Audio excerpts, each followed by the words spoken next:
Okay, hello everyone, hola a todos. Minermole here, the miners of moles. Minermole aquí, el mero mero topo minero.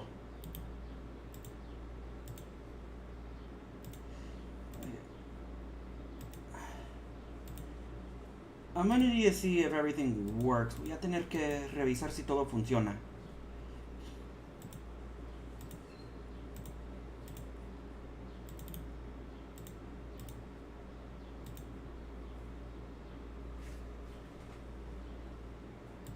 Alright.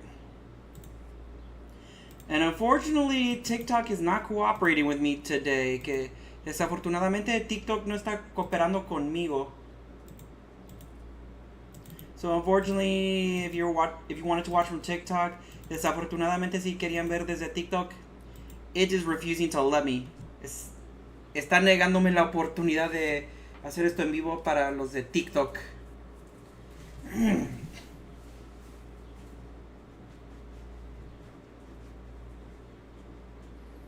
Okay. Now I actually do wanna share these. Yo también quiero compartir estos. Just let me hold on. Let me share where I'm streaming from. Déjame compartir por dónde estoy haciendo estos en vivos para que me puedan ver ahí también. I mean, you know, just so y'all can see me there too.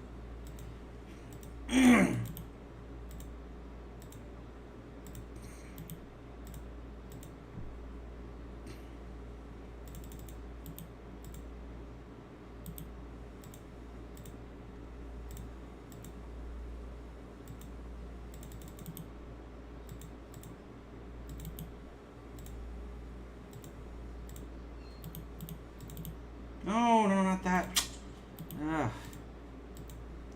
Okay, hold on. I'm going to send these first. Voy a mandar estos primero. Hold on.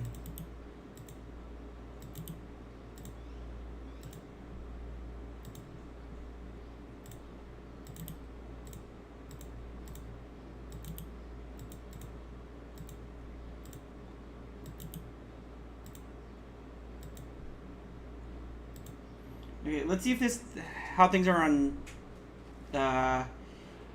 Kick. A ver cómo está todo en Kick. How things are on Kick. A ver cómo está todo en Kick. Alright, Kick tells me it's fine. Kick me dice que todo está bien. Alright, Kick tells me it's fine. Kick me dice... How about Twitch? ¿Qué tal en Twitch? Let's see, a ver. Twitch. Let's see, a ver. Twitch seems to be fine too. Twitch también parece estar bien. Now let's see YouTube vertical. A ver, YouTube vertical. How about Twitch? ¿Qué tal en Twitch? Sí, a ver. YouTube vertical is doing fine. El YouTube vertical también está bien. Now how about horizontal YouTube? Ahora YouTube horizontal. Twitch seems to be fine too. Okay, everything's good. Todo está bien. Now let me actually do the things. Ahora hacer las cosas. Okay. Hold on. Where is it? ¿Dónde está?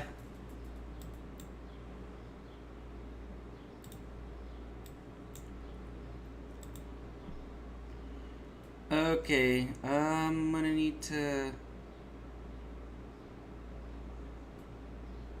do something about this. Tengo que hacer algo de esto. I don't need the Elgato right now. No necesito el Elgato ahorita. I do need this, pero sí necesito esto. I may want to move myself up. Quizás me quiero moverme arriba.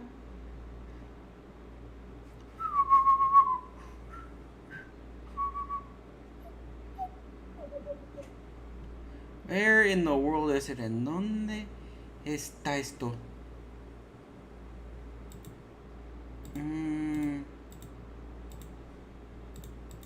There it is. Ahí está. Alright. There I am. Ahí estoy. The infinity loop, el loop infinito.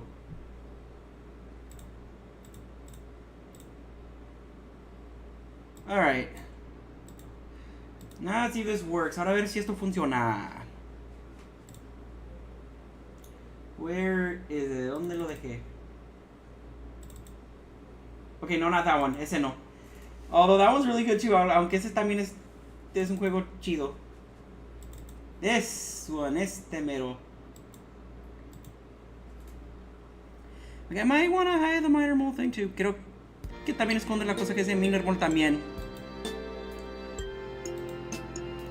Is it too loud on your end? Está muy fuerte en sus puntos.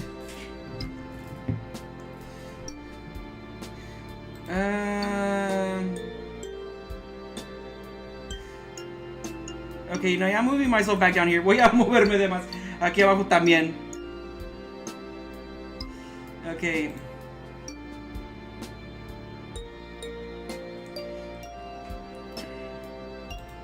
Or should I actually adjust the screen too? Acomoda esta pantalla también mejor.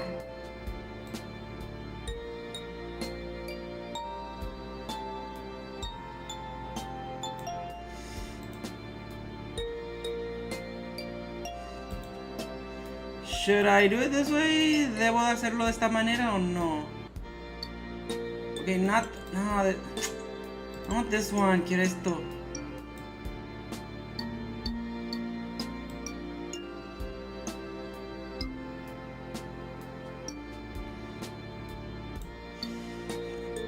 I'm gonna leave it like that for now. Voy a dejarlo así por ahora. I don't know. It'll look weird. Eso se va a mirar raro.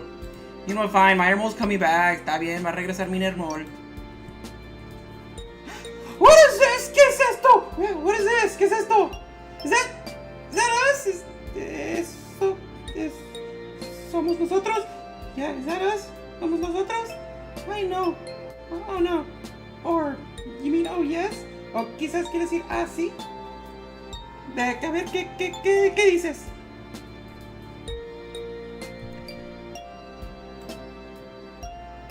I might lower it a little bit. Okay, how is the audio on your end? Okay, let me check actually. Déjame revisar más bien.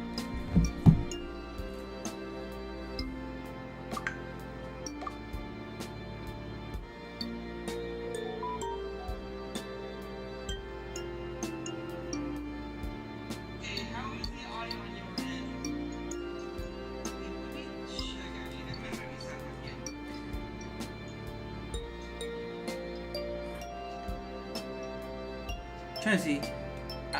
Do you think I'm fine enough in volume? ¿Creen que estoy bien en el volumen? Or how about the game? ¿O qué tal el juego también?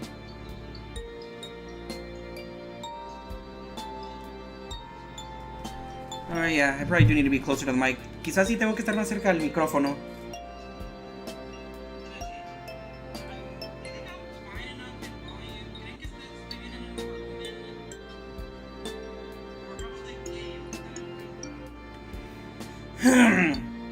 I'm gonna take it for now as is on YouTube. Creo que con YouTube ahorita lo voy a tomar como está ahorita. Try again, Twitch and Kick. A ver de nuevo Twitch y Kick.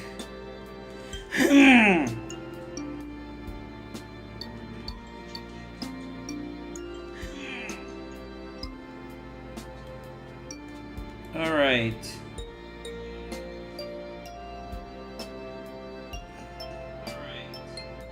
A ver, ¿qué más?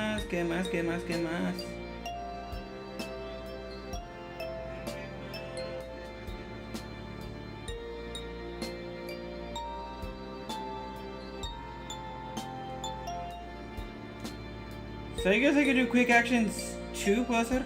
Acciones rápidas también, but I don't know. Oh, channel points are unavailable right now. Puntos de canales ahorita no están disponibles.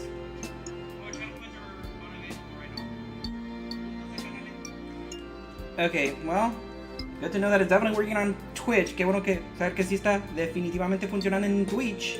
Ahora a ver Kick. Now let's also see Kick.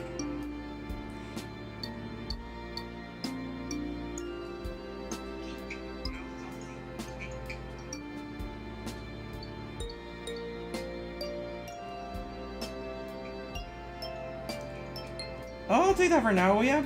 Acepto eso. Digo, sí, acepto eso. I'll accept that.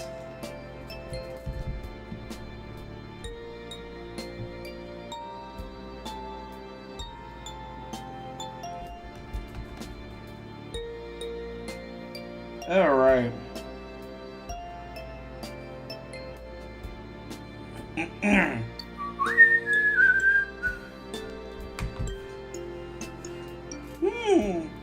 I wonder, is Minermole gonna raise me up? ¿Se va a querer juntar conmigo Minermole? I don't know. Let's see, or would it be mío? Tal vez sería conmigo. There's only one way to find out. A ver. Solo hay una manera para saber, para confirmar. Oh, or worse yet, is it gonna be someone else? O tal vez peor aún, va a ser alguien más. Again, we shall see. Como dije de nuevo, ahorita tenemos que ver, ¿ok? Alright, está fine. Está bien. Alright.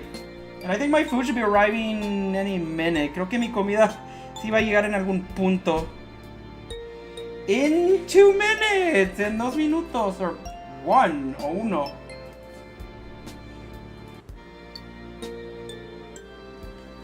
So let's check out what else there is. Ahora a ver qué más hay.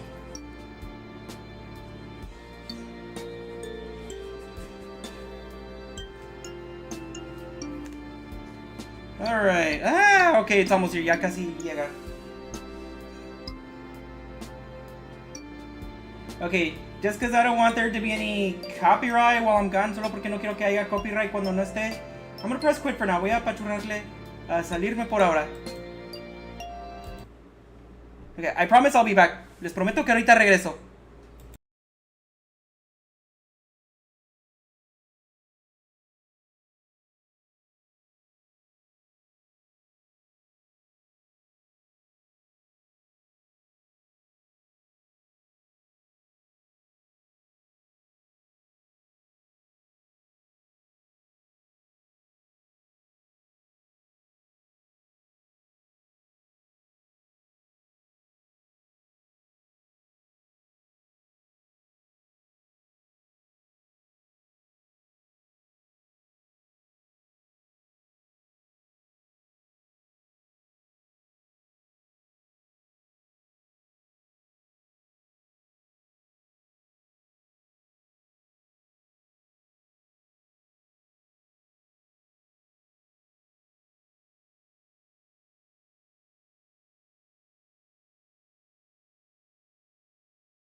Alright, I'm back. Ahora sí, ya regresé. Let me actually get that started again. Ahora comenzar esto de nuevo.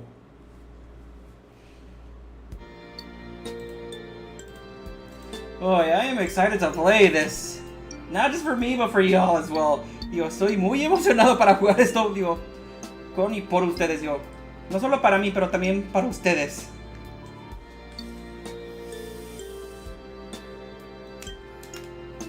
Alright, hold on, esperen.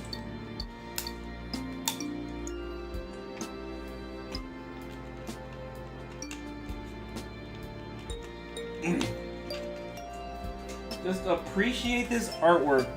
Aprecien este trabajo de arte. I keep moving the wrong one. Siempre sigo moviendo el incorrecto. Alright, there you go. Ahí está. Ahí mero. O como digo, así mero es. Alright. For my girlfriend, para mi novia.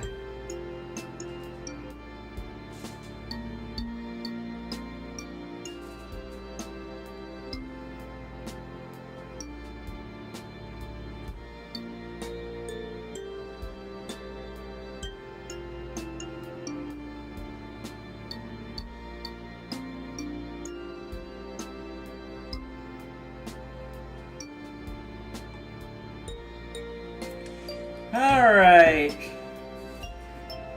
Let's start and look at this stuff. Ahora ver todas estas cosas. Of course, I got nothing, yo. Claro, no tengo nada. Oh, right. There are automatic and quick ones. Si hay unas automáticas y, pues, rápidas.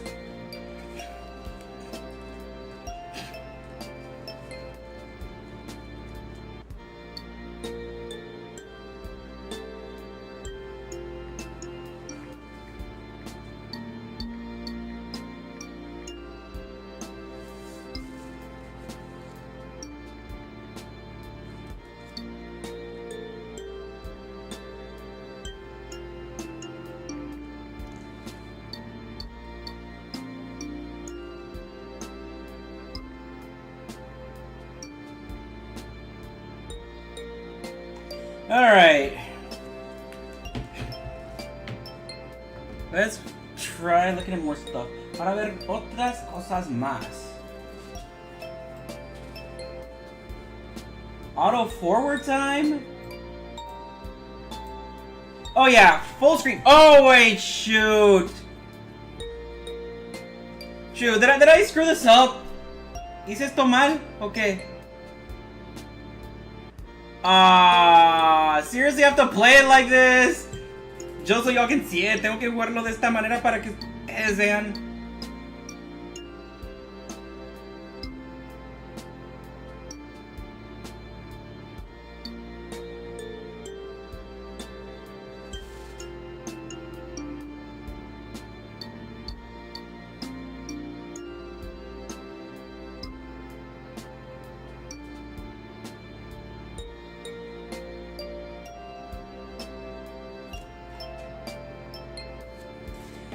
That sucks. Eso, ay, eso no es chido. Que chale.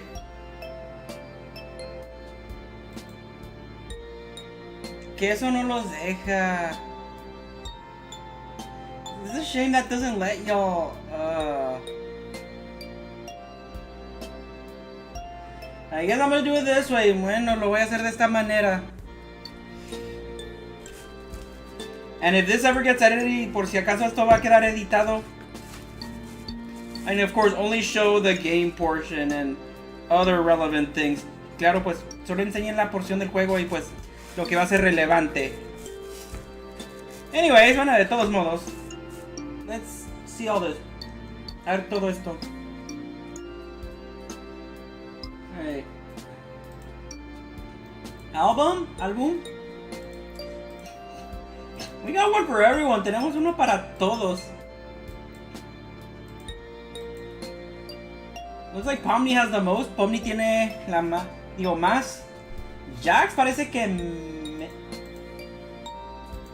Jax, Ragata y Gangol menos. Jack's Ragged Thing angle less. And subo in the middle y luego subo en medio. Alright. Help. Okay. Oh, wait. Okay, we can do this with a mouse too. Okay, podemos hacer esto con el ratón también.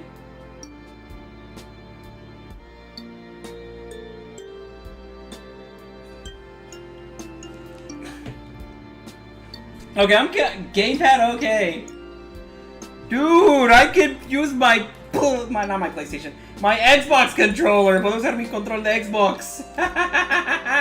Yeah.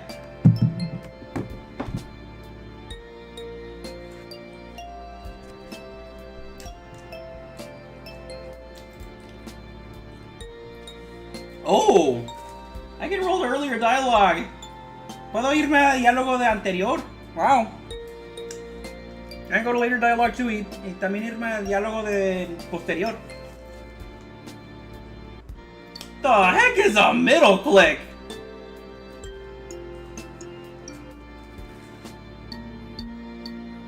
Oh, hide the user interface. Okay.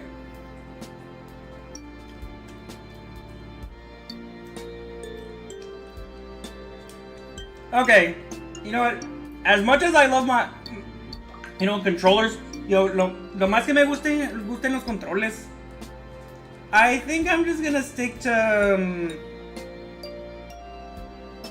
the mouse for this one. Creo que me quedaré con el ratón para este.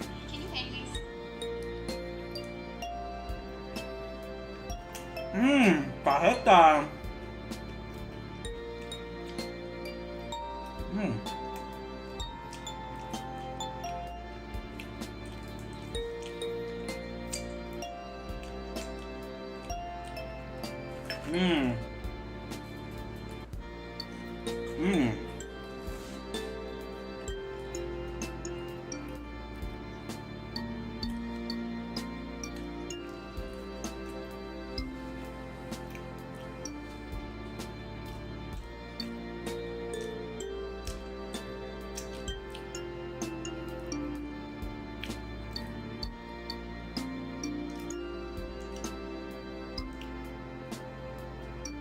Alright.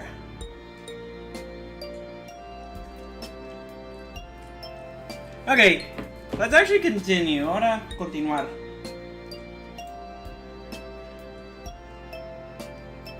Preferences, I think we're fine, ¿verdad? Estamos bien, ¿verdad? I don't want to skip anything yet. No quiero saltar nada ahorita. Let's start a comenzar. Oh, nice! You got this stuff down here. Tenemos esta cosa aquí abajo. Let's read. A leer. Disclaimer. This game is this game is fan-made and is in no way officially affiliated or endorsed by Glitch Productions or Gooseworks. All events and interactions in this game are not canon. Please do not reach out or harass anyone on Glitch's production team about this game. This game contains bright flash transitions. I was about to say traditions. Estuve a punto de decir tradiciones.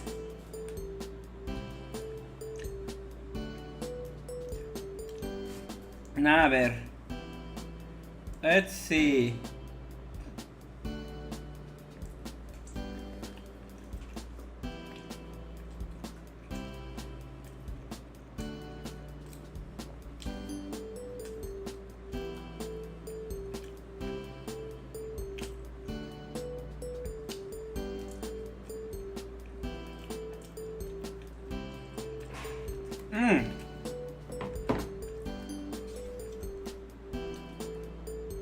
Hold on, I need to check that out. Tengo que revisar eso.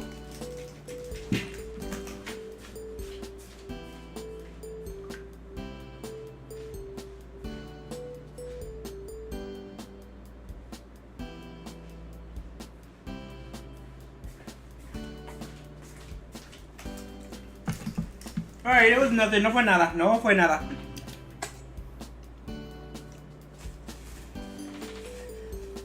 It's like, I'm not surprised Kick doesn't have a category for this, yo. No me sorprende que Kick no tenga una categoría para esto. But Twitch, having one, pero Twitch teniendo una. That is impressive that they have one for fan games, yo. Es impresionante que Twitch tenga para juegos fans. YouTube does not surprise me. YouTube no me sorprende de que no tenga, I mean, that it doesn't have one.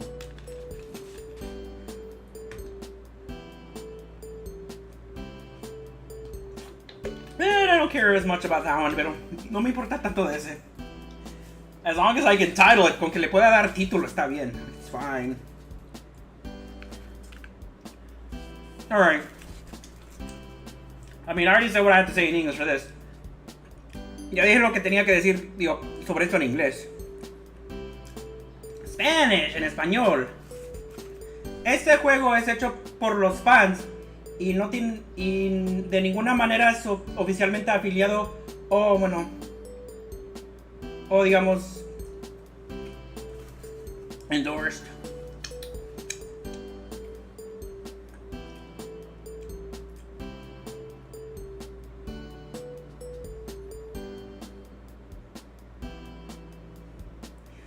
Really? Ok, que tampoco es endorsado.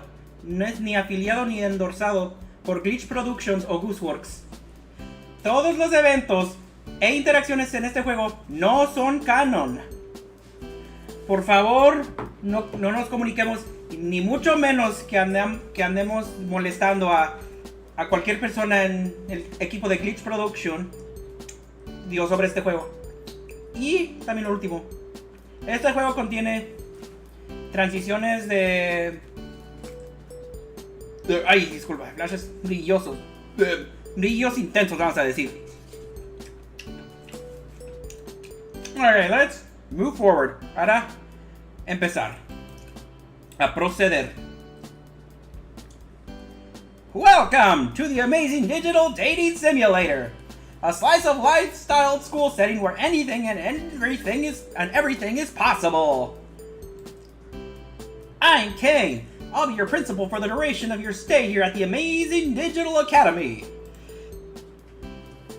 Help your classmates pull pranks on the teacher. Become a straight-A student or a rule-breaking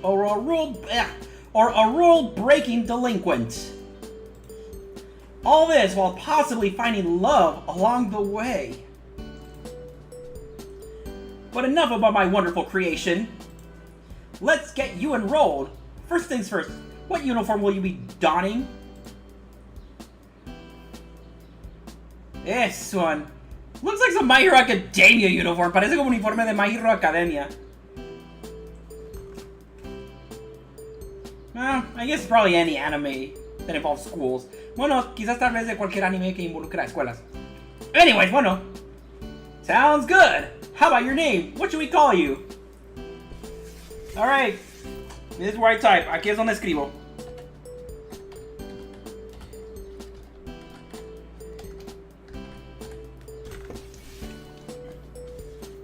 Minor Mole, huh? Are you sure you like that name? Yep, that's my name, and when you say it that way, I'm not sure. Sí, me gusta ese. Sí, ese es mi nombre. Pero cuando lo dices de esa manera, no estoy seguro. Yes, that is my name. Sí, ese es mi nombre, por supuesto.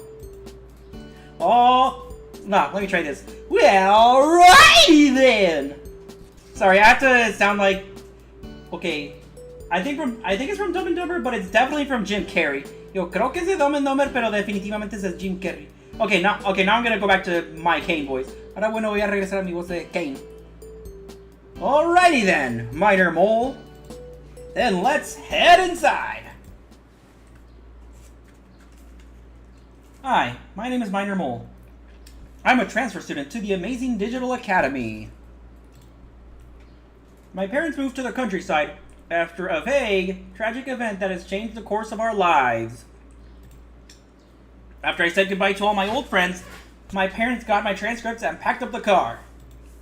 Today is my first day at this new school.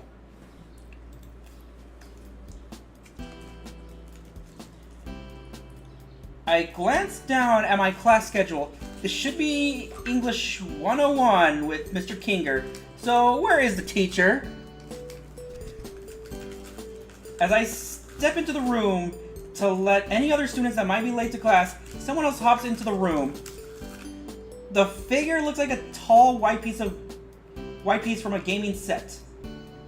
Specifically, he looks like a king in chess. It takes me a moment to put two and two together, but when I do, I almost groan at the pun. Surely his name can't really be... hello. Hello. My name is Kinger. You must be pleased to meet me. Mr. Kinger extends a gloved hand, which I shake more out of instinct than out of a genuine sense of excitement. Good morning, students. On the docket today, we have a new student named... what's your name again? What should I go with? ¿Con cuál comienzo? ¿Con cuál digo? Hello everyone, I'm Minor Mole. I look forward to hearing you. I look forward to learning with you and all. And I hope we can be friends. I'm Minor Mole. Don't mess with me and we'll be good. I'm Minor Mole and I'm always down for a good time.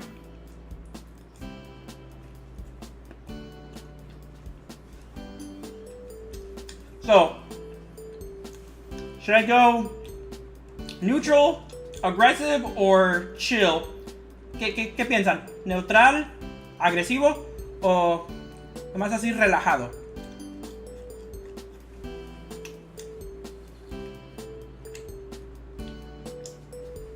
I'll go neutral. Voy a ir neutral. Right on. Go on and take any open seat, Minor Mole. Most of our students don't bite. One of the other students, a purple rabbit, seems to grin at this. Like, ugh. I take a moment to think of who to sit by. Okay. I take a seat next to the girl in colorful hat and sailor uniform. So, Pomni, entonces Pomni? I sit next to the shy-looking girl with a comedy mask and a ribbon body. Gangle? I sit next to the mismatched figure with a bored look on their face. Zooble? I sit down next to the cheery-looking ragdoll in the front of the class. Ragatha? Or I sit down with the mischievous-looking purple rabbit. Jax? I sit down in the teacher's chair. Voy a sentarme en la silla del maestro. Josie. I want to riz Ragatha, digo. Sí quiero quedarme muy buenas ondas con Ragatha. But if this is a thing that has to be done in multiple streams, pero si esto es algo que tengo que hacer en múltiples streams en vivo, pues I would much rather make that its own stream if possible. Prefiero hacer que eso sea su propio stream, digo, su propio en vivo si es que puedo.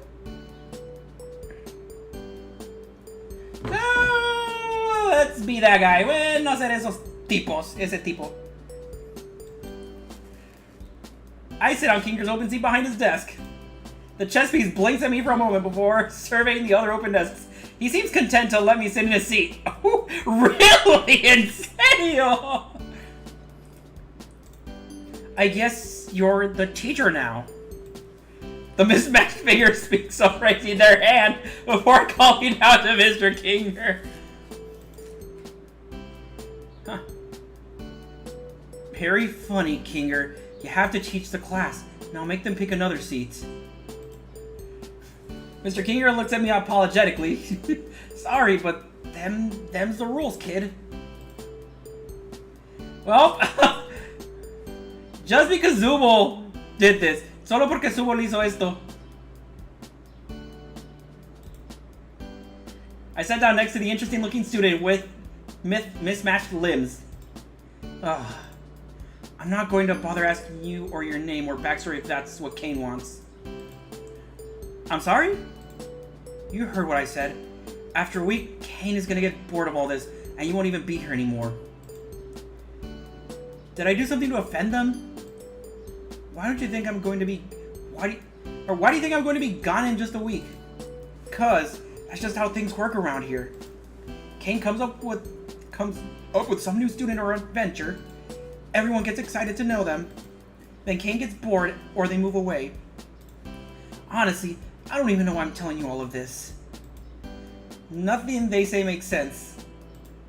But I'm still offended at being treated like some sort of side act at a circus. Well, I didn't ask to be here. All I remember is something happened at my old school and my parents had to move out to the countryside. I huff. That's the only reason why I'm here right now. Zubul glares back at me, but before we can start to argue, the girl in the colorful hat comes over to us. So Pomni? Hey guys! What's going on over here? She says, looking at us. Well, I point to Zubul.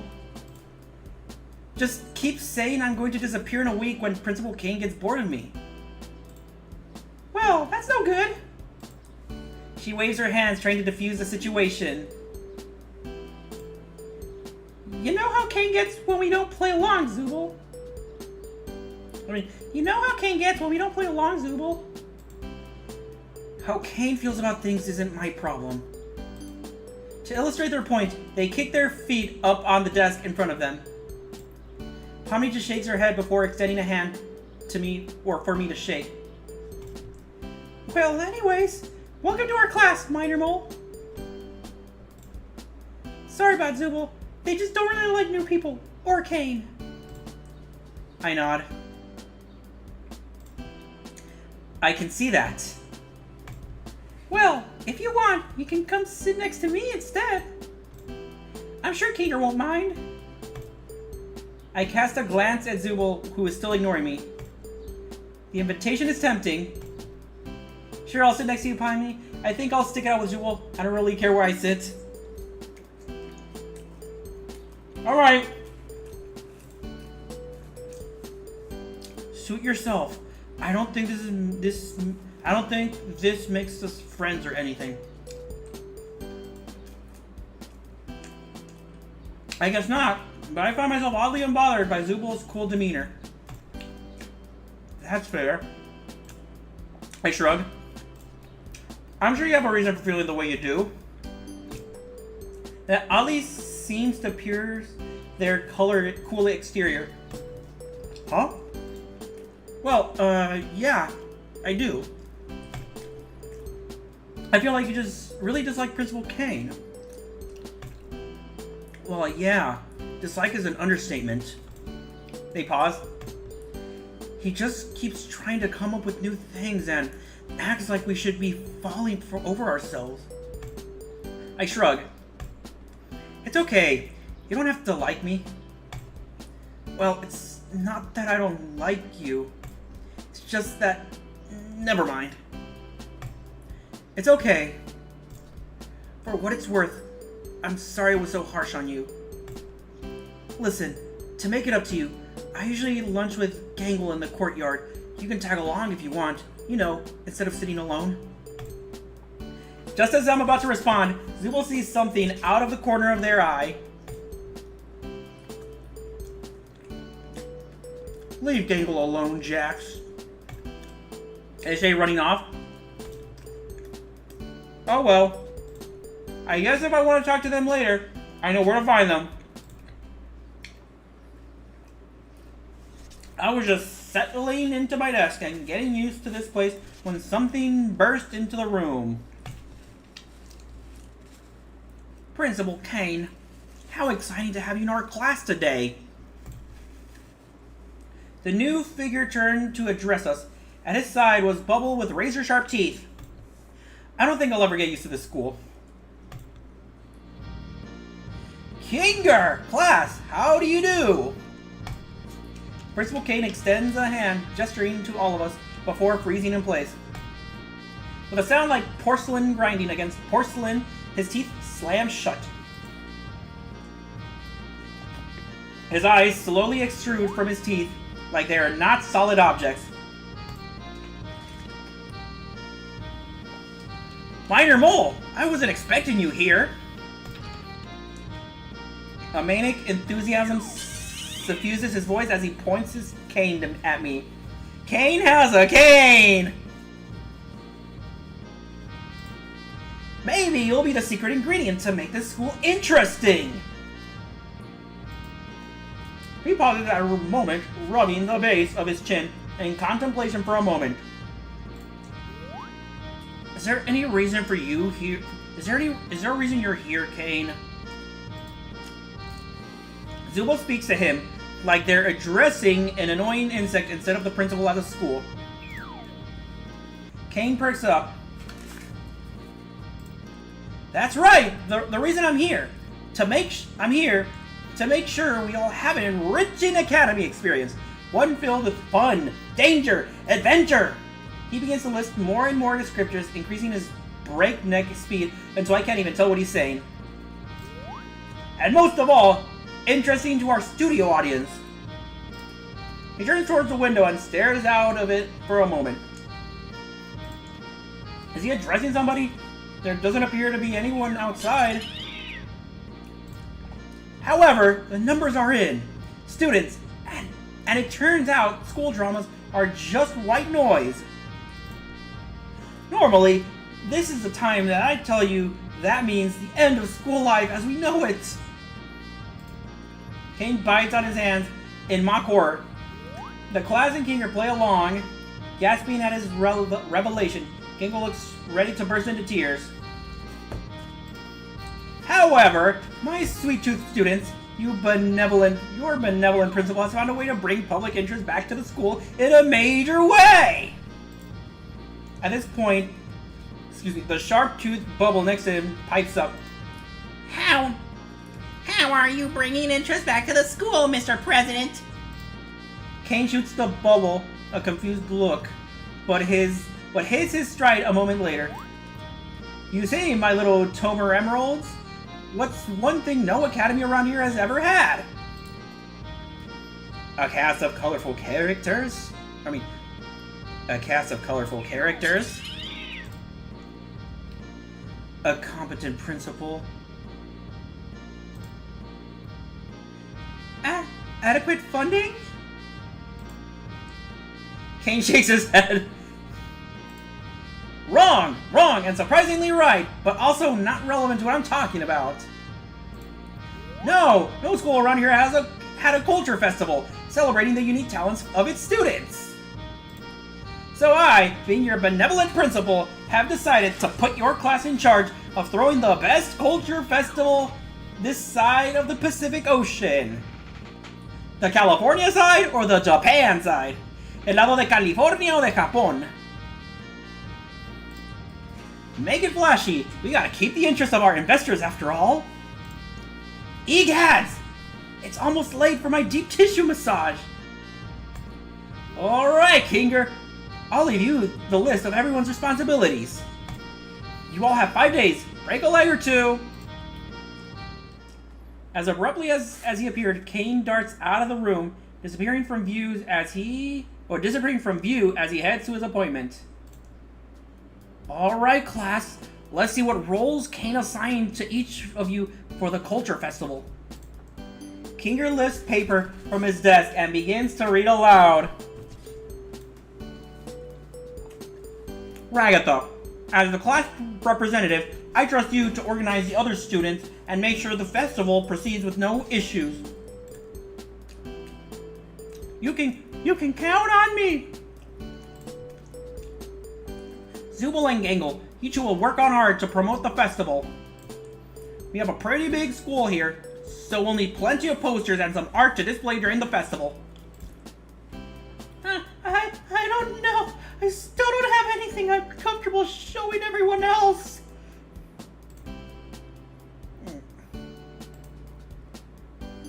Pomni and Jax, look up what a culture festival is. Really, Kinger? ¿En serio, Kinger? You don't know what a freaking culture festival is? ¿No sabes que es un festival cultural? Shouldn't we do that before making posters? No. I like his idea. Plus, we get to see what Gangle comes up with for her posters. If it's anything like what she comes up with when she draws Ragatha. Jax! Gangle interrupts Jax before he can finish his thought, pleading him to stay quiet. The class erupts into chaos as Zubul and Gangle argue with Jax. Pomni tries to find out what a culture festival is, and Ragatha tries to salvage what remains of class and get her classmates to pay attention.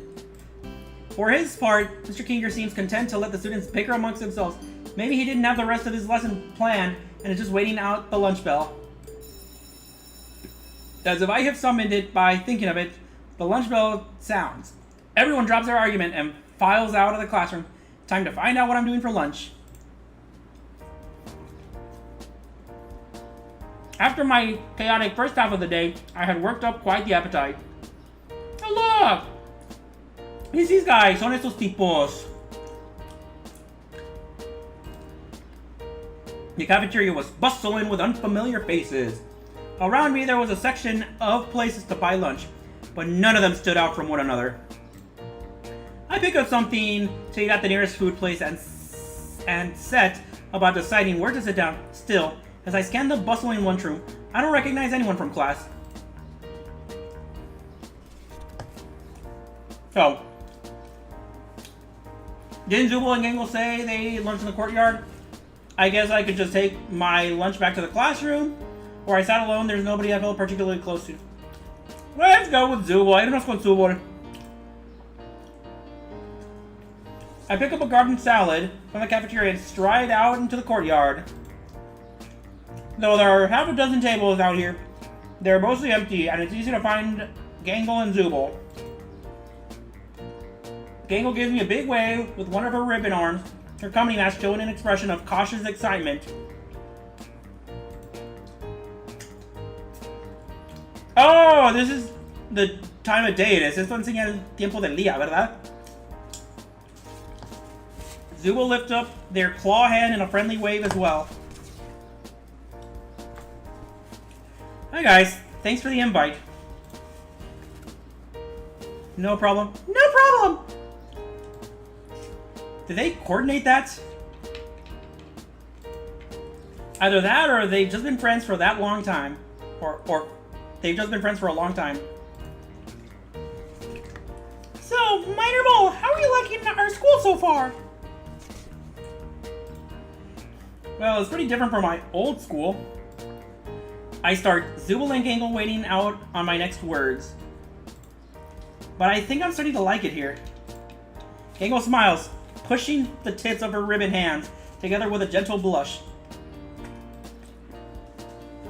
I like it here too. I'm really excited for the Culture Festival. We pass the time in relative silence as we eat our lunches. Zubul is the first to break the silence, pointing at my meal. Are you a vegan or something?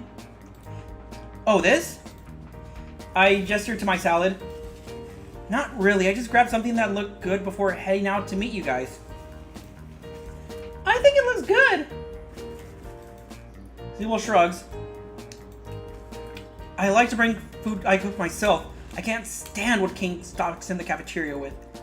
Or, I can't stand what King stocks the cafeteria with. Gangle has a gentle smile on her face as she pokes a bit of shrimp tempura with a chopstick. How she manages to use chopsticks when both of her hands are the tips of red ribbons, it's honestly very impressive. I don't think it's all bad. There's a lot of traditional Japanese foods in the cafeteria. I never got to eat a sushi when I was in high school before. They go back and forth like this for a bit while I stab at the remnants of my salad. A hush falls over our table for a moment, then... So, Zubul, are you going to help me get art done for the Culture Festival after lunch?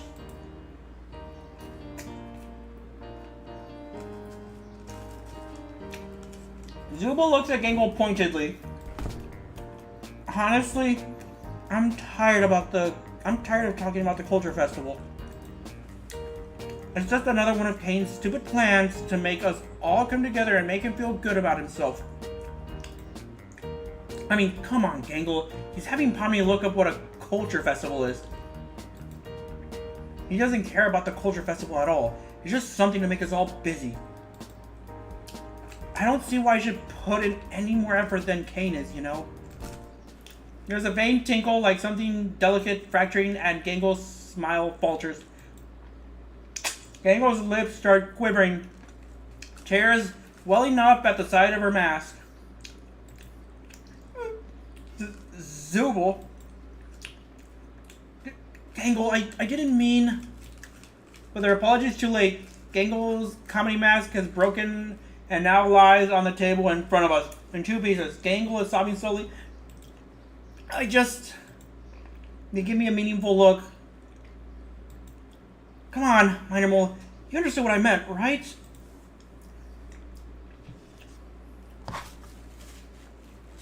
I'm sorry, Gangle. I promised to help you with your art for the festival. Gangle, Zubul is just annoyed at being pulled around by Kane all the times, and they didn't mean to hurt your feelings.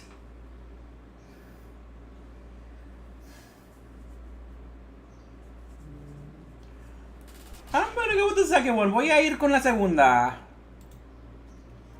Thank you, Minor Mole. Zubul sighs, exhausted but clearly regretting that they upset Gangle. Seriously, Gangle, I promise I wasn't trying to hurt your feelings. Gangle manages to choke back enough tears to respond.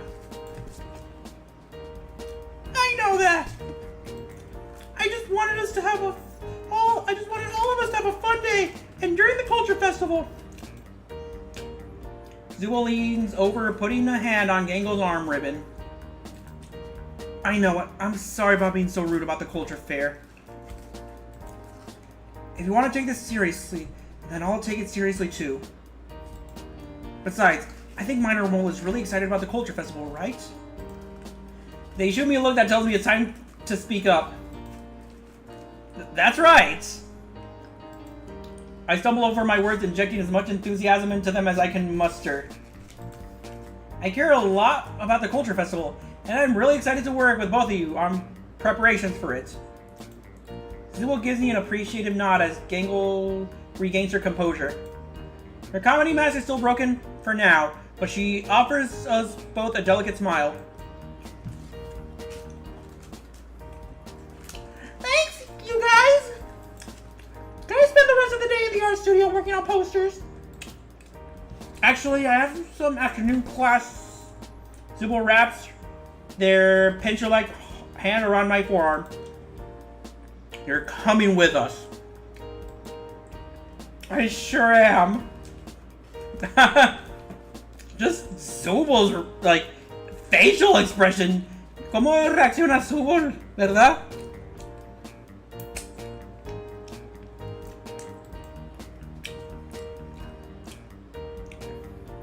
Alright, how's YouTube doing? ¿Cómo va YouTube?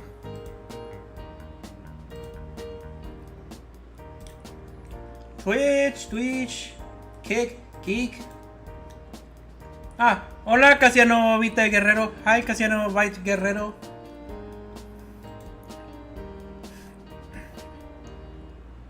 Okay. I let Zubul lead me to the art studio as Gangle starts to smile again. Giddy at the prospect of spending a whole afternoon doing art for the culture festival. Gangle pulls open a closet in the back of the art studio, pulling out stacks of paper before handing several pieces to me and Zubul along with some boxes of colored pencil. Since we're all doing art for the culture festival, let's all draw some posters, then we can vote which ones will make the cut. I glance down and start to sweat. I haven't drawn anything more complex than a stick figure since 3rd grade. Wow, am I really that bad? Oh, jala, soy tan malo. I glance over to Zubul's paper.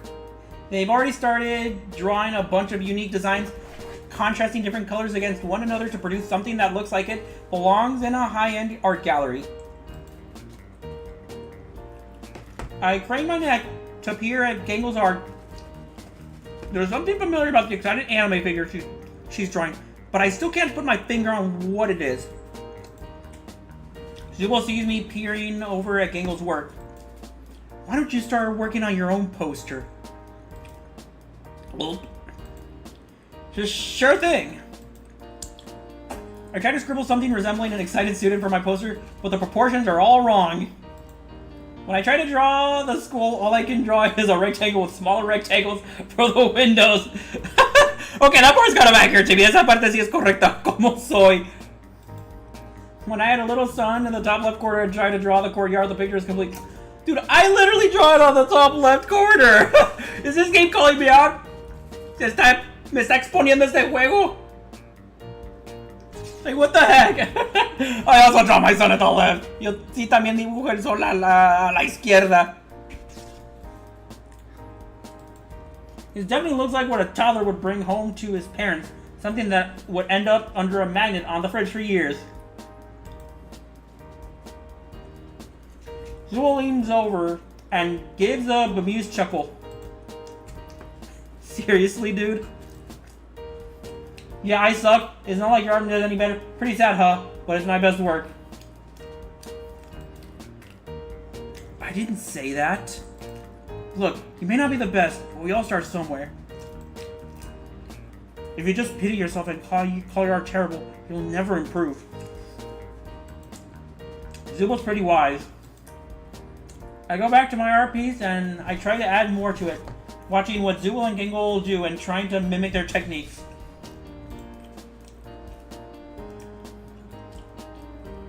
Time's up! Let's see everyone's art! We set all three of our pieces on the table in the center of the art room. We all take a moment to look at one another's art. Gingle has drawn an anime-style mascot waving 2 flags with the school crest on them, jumping up and down saying, "Please visit the school culture fair."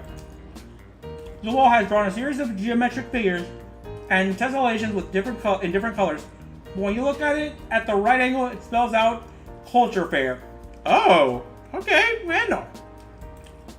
I've drawn a few stick figures enthusiastically pointing at the box-shaped school, with a view perspective and shading lines at it, making it half respectable.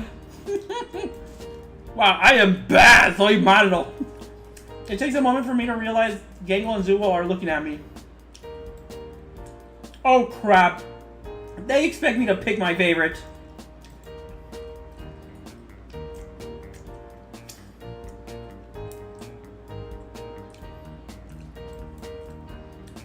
Zubo blushes a bit, rubbing their arm before looking away. Well, I think we all did a good job. They pause. Except for Minor Mole. Jay, you calling me out? Me estás diciendo estas cosas. Gangle giggles as Zubo points out my lackluster drawing. I don't know, it's kind of cute.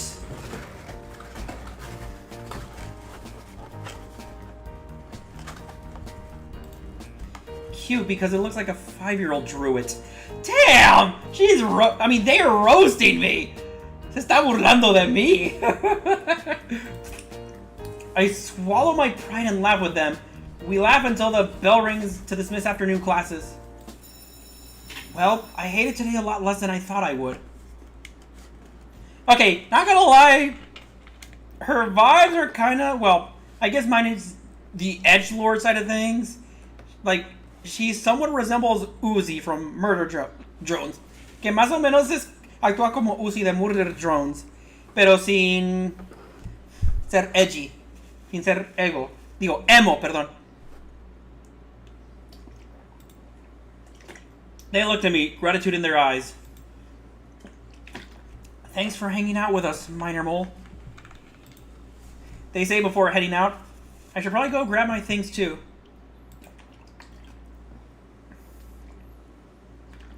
I walk to my locker, entering the combination as I put my books away and get ready to head out for the day. My mind drifts to the day's events. I wonder if someone will ask me to walk back with them. As I gather my things, a familiar figure walks up to me. Oh, hey, Minor Mole. You still here? I nod, clutching my books. Well, since you're still here, wanna walk back with me? Yeah, Zubo, that sounds nice. Cool. Their voice is completely nonplussed, but I can tell they're happy I said yes. Am I seriously rizzing Zubo? ¿Qué le estoy diciendo a Zubo? Zubo and I make our way to the front doors of school. I walk to the curb trying to find a comfortable seat on the sidewalk as I wait for my parents to pick me up. What are you doing? They give me a weird look. Waiting for my parents to pick me up. Why? Zubul seems only more confused by my answer. Minor Mole, how old are you? I laugh. That's a weird question to ask. I begin to count on my fingers only to realize I somehow forgot how old I am. Okay, bueno. How did I forget how old I am? It's not important. How old are you? Zubul raises an eye at my response, but lets it slide. I'm 22. And I'm 28! Well, in real life. Y yo tengo 28 en la vida real. I'm completely bamboozled by Zubul's response. Bamboozled? I shake my head. Well, I'm probably an appropriate age to be picked up by my parents.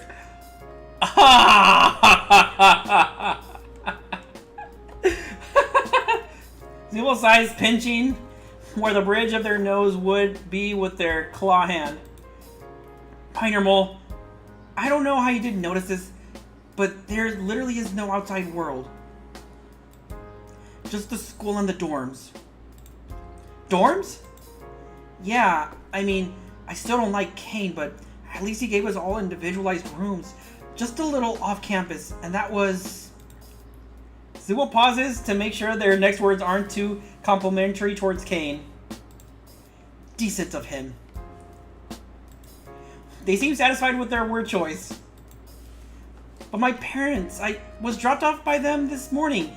It feels as real as my name and my last school. Minor Mole. They give me a look of pity. Seriously, try to remember any concrete details about your life outside of this school. I try and try, but all I get is a splitting headache. The harder I try, the worse the pain. I got nothing. Yeah, something happens to our memory when we come to this school. Come on, let's get you to your room before it gets much colder out. Zubul takes my wrist in their hand and leads me to the dorms. Alright, which room is yours? Each door has so much personality, I can instantly tell who is probably staying in each. The red and blue door is probably Pomni's. The door crisscrossed with caution tape could belong to Jax, and the ranch door reminds me of Ragatha for some reason. We also passed by a dark sleek door with bright geometric shapes on it. Your room? Yep. They're quick with their response, but not curt. Clearly Zubul is more interested in finding my room than making small talk right now. Hey, I got the most basic ass door! Me dieron la puerta más básica del juego!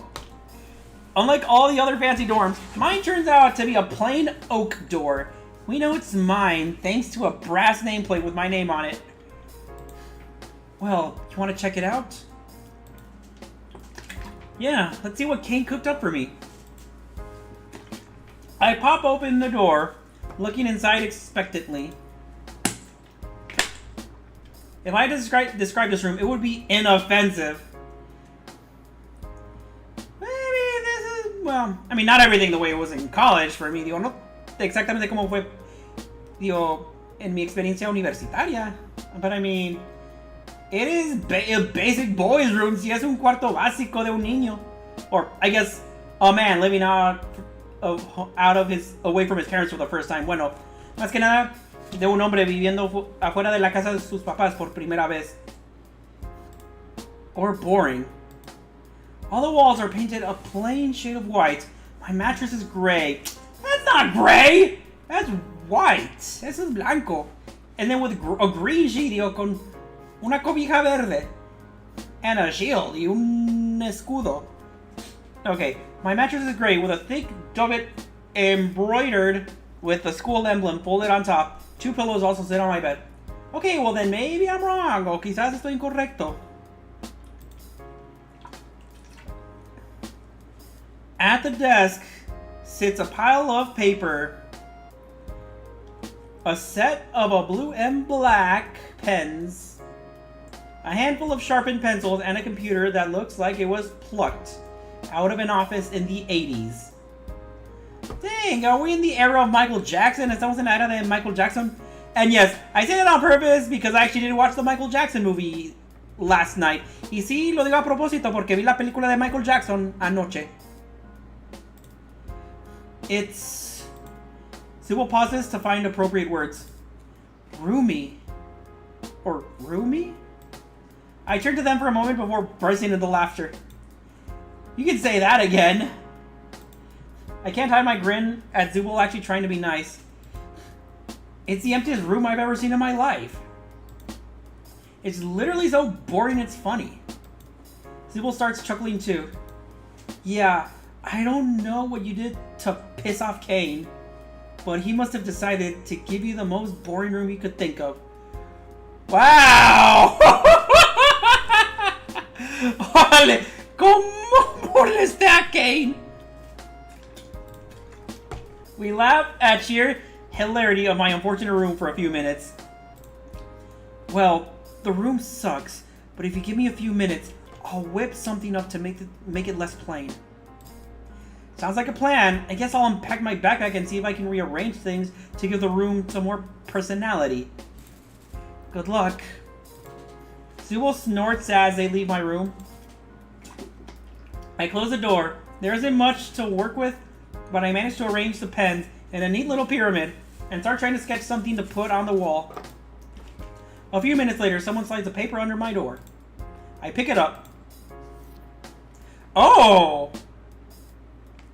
Okay, no, not gonna lie, that doesn't look bad. That looks pretty good. Eso sí parece bueno. Like, not gonna lie, digo, no voy a mentir. Wow. It's pretty impressive. Eso es impresionante.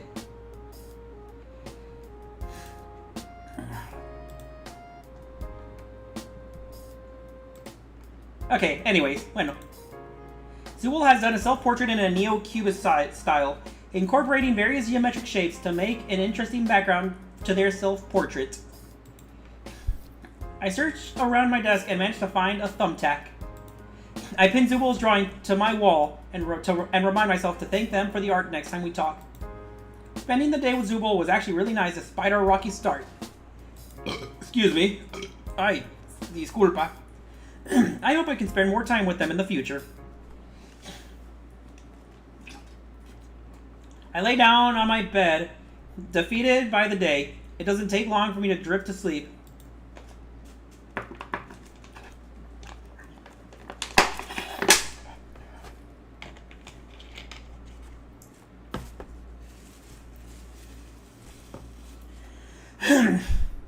It doesn't feel like I was sleeping long when the lights in my room flash on, as if overridden by some remote console. Oh! Anda! The room to my dorm flies open as confetti sprays from the fire sprinkler. Wait, what? ¿Qué? Doesn't that violate some sort of building safety code? Hello, my darling toy box characters! Principal Kane announces from what sounds like the hallway.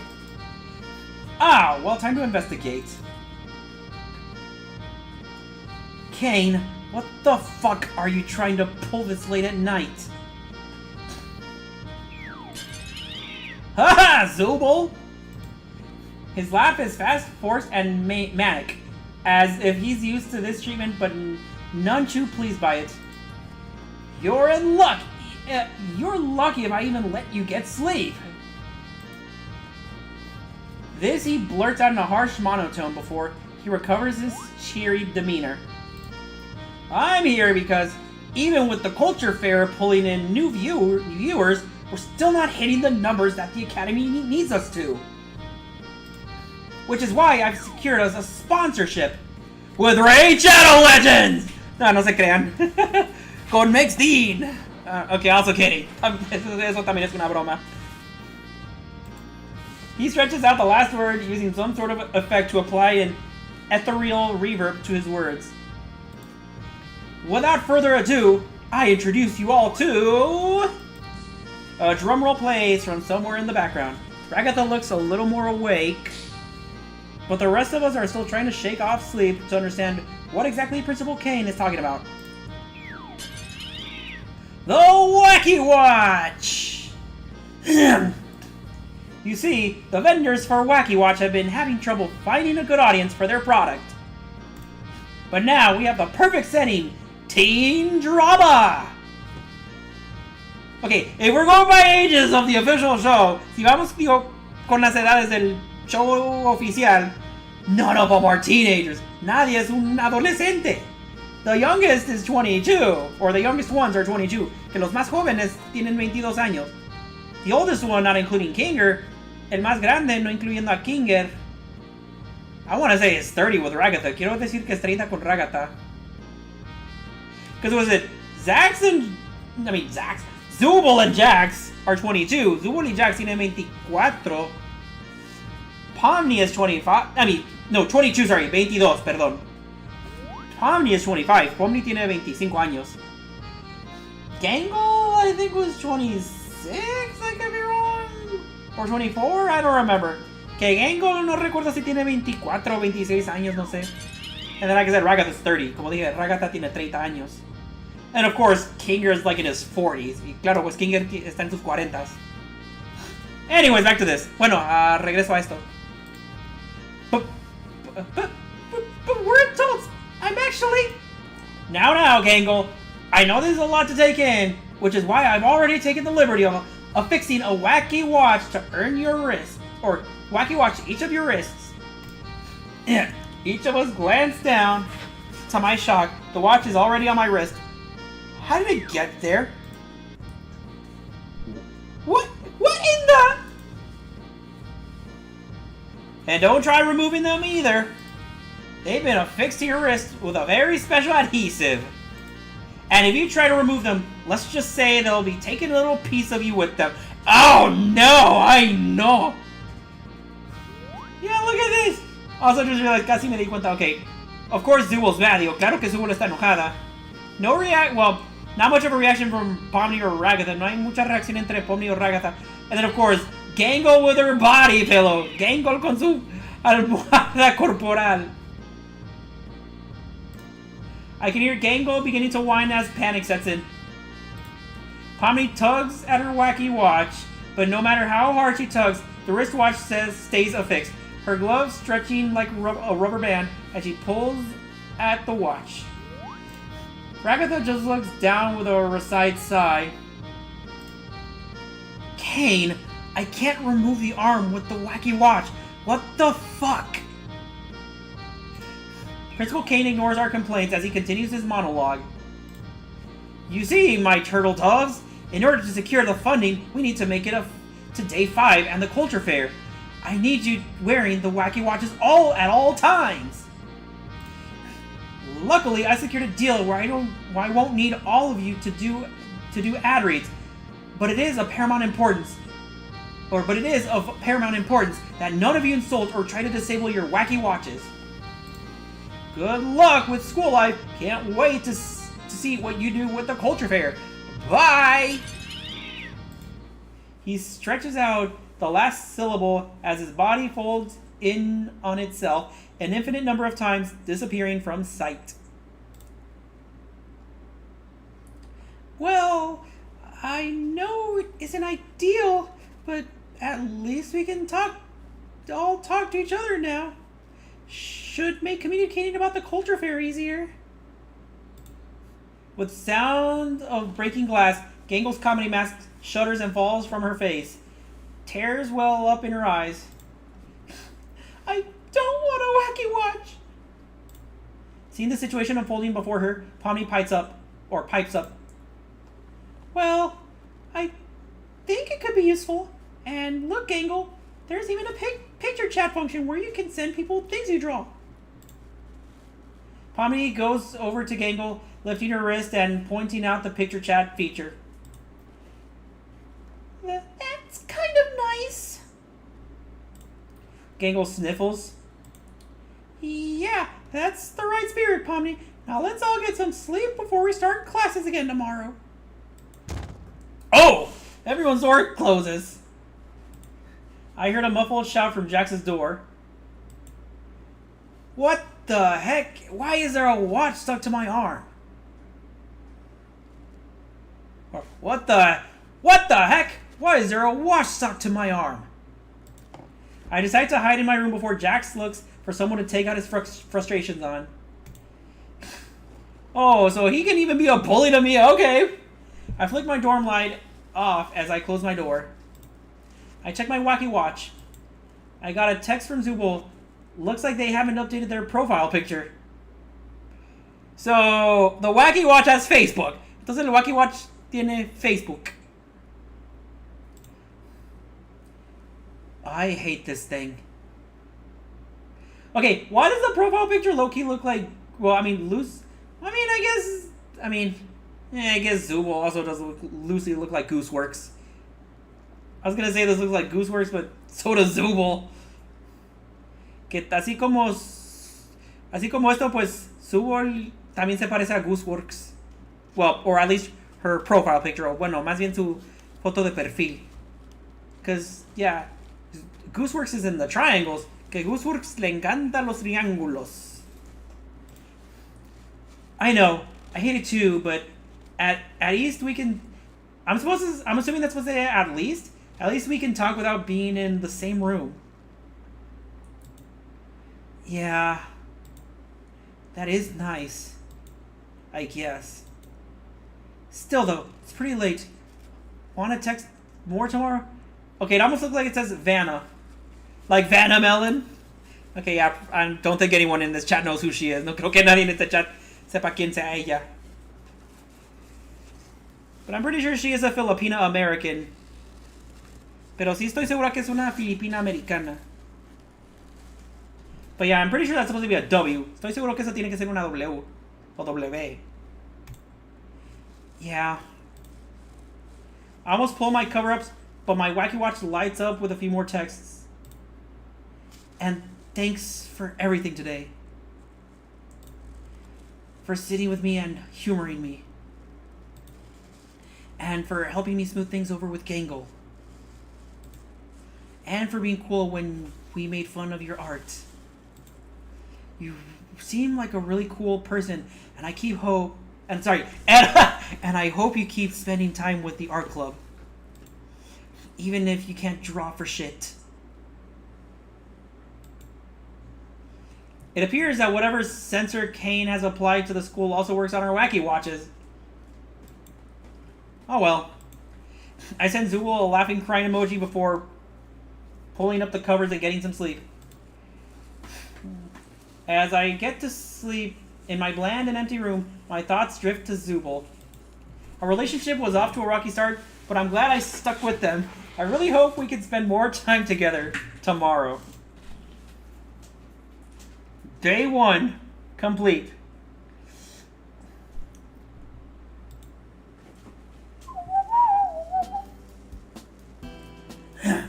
Ooh, there's the picture. Ahí está la foto.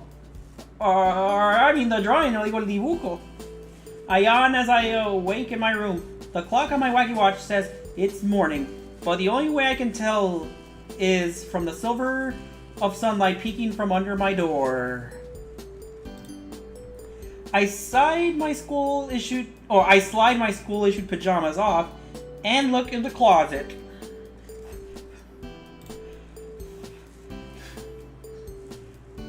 A series of perfectly pressed school uniforms are there, with a little tag on the sleeve of the nearest one.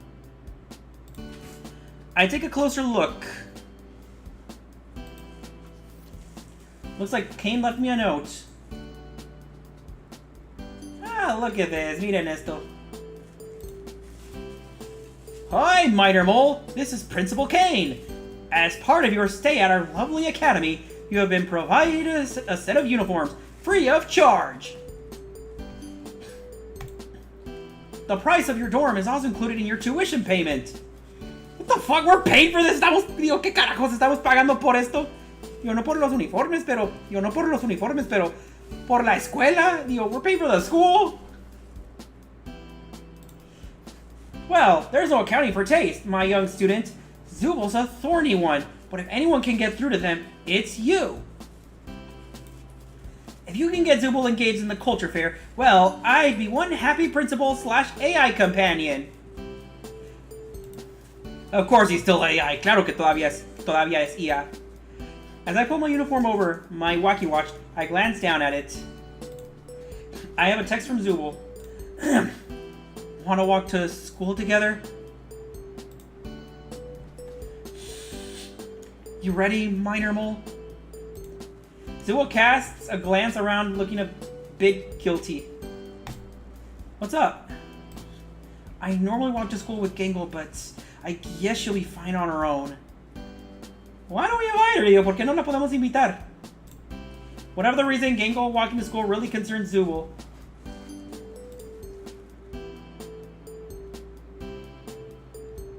Wait for Gangle or push to walk just you two? Now, let's wait. Esperemos. I did like the idea of walking to school alone with Zubul, but I completely respect them wanting to make sure their friend feels included. Especially considering the way Jack sometimes acts around Gangle. We can go get Gangle too. You sure? You sure you're okay with that? Yeah, the more the merrier. Thank you, minor mole. They give me an appreciative nod. I can see this means a lot to Zubul as we make our way to Gangle's door. Zubul knocks on her door. Gangle quickly exits her room, waving to me. Hi guys! Thanks for waiting for me! Gangle is the image of contentment, a warm grin on her comedy mask as she walks over to me, her head held high next to Zubul. Let's get going. I nod. We exit the dorms and head towards the school. There's a bite of early autumn chill in the air as we make our way to school. I hate how light these uniforms are! Gangle manages through chattering teeth. Zubul is visibly shivering too. Even though their uniform is a long-sleeve shirt and full pants, it's clear the fabric isn't thick enough. I can feel every breeze as well in my uniform. Just another way for Kane to torment us here. Why can't we have fall uniforms? Zubul looks at me. Cause nobody told Kane about fall uniforms, and he didn't design any for us. After exchanging a look, we all race to the relative comfort of the school's internal heating system. That's much better! Zubul nods. You guys really head to the homeroom? Or you guys ready to head to the homeroom? Or I mean, you guys ready to head to homeroom? They both nod. Good. We make our way to class, but before we step in, Zubul motions for Gangle to go inside, taking me to the side. So hey, I really appreciate you letting me bring Gangle along on our walk.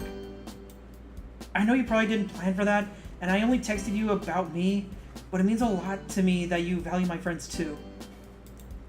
I nod.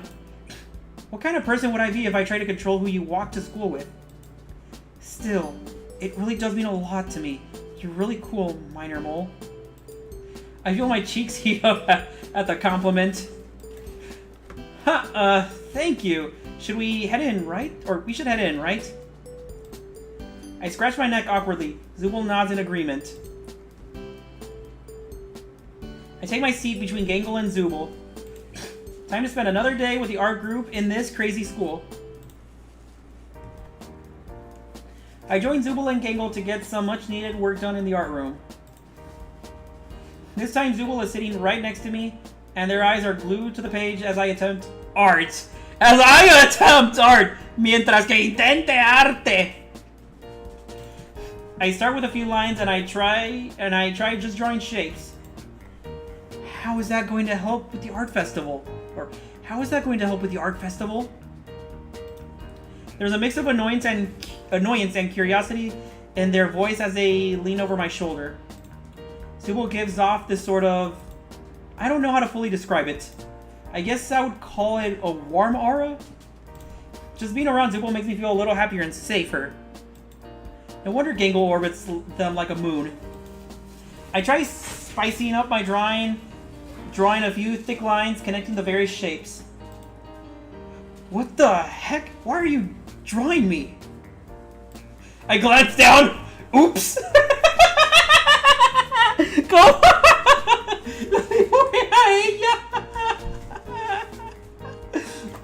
As my pen idly drifted across the page, drawing a triangle, a couple of circles, a potato, a sparkly leg, and a boot, I ended up drawing a half-competent portrait of the person sitting next to me. So sorry, I let my mind wander, and the first thing I thought of was you. ¿A poco ya está cayendo por su bola? Hombre. We both blush as we make eye contact. It's like some kind of staring contest. Our faces inches apart. The air between us electric with some unspoken tension. I break first, turning away. Well, it's not bad, and I sort of like it. Oh, really? Subo reaches a hand over and picks up my drawing before sliding it into their backpack. Yeah, but I'm not part of the culture festival.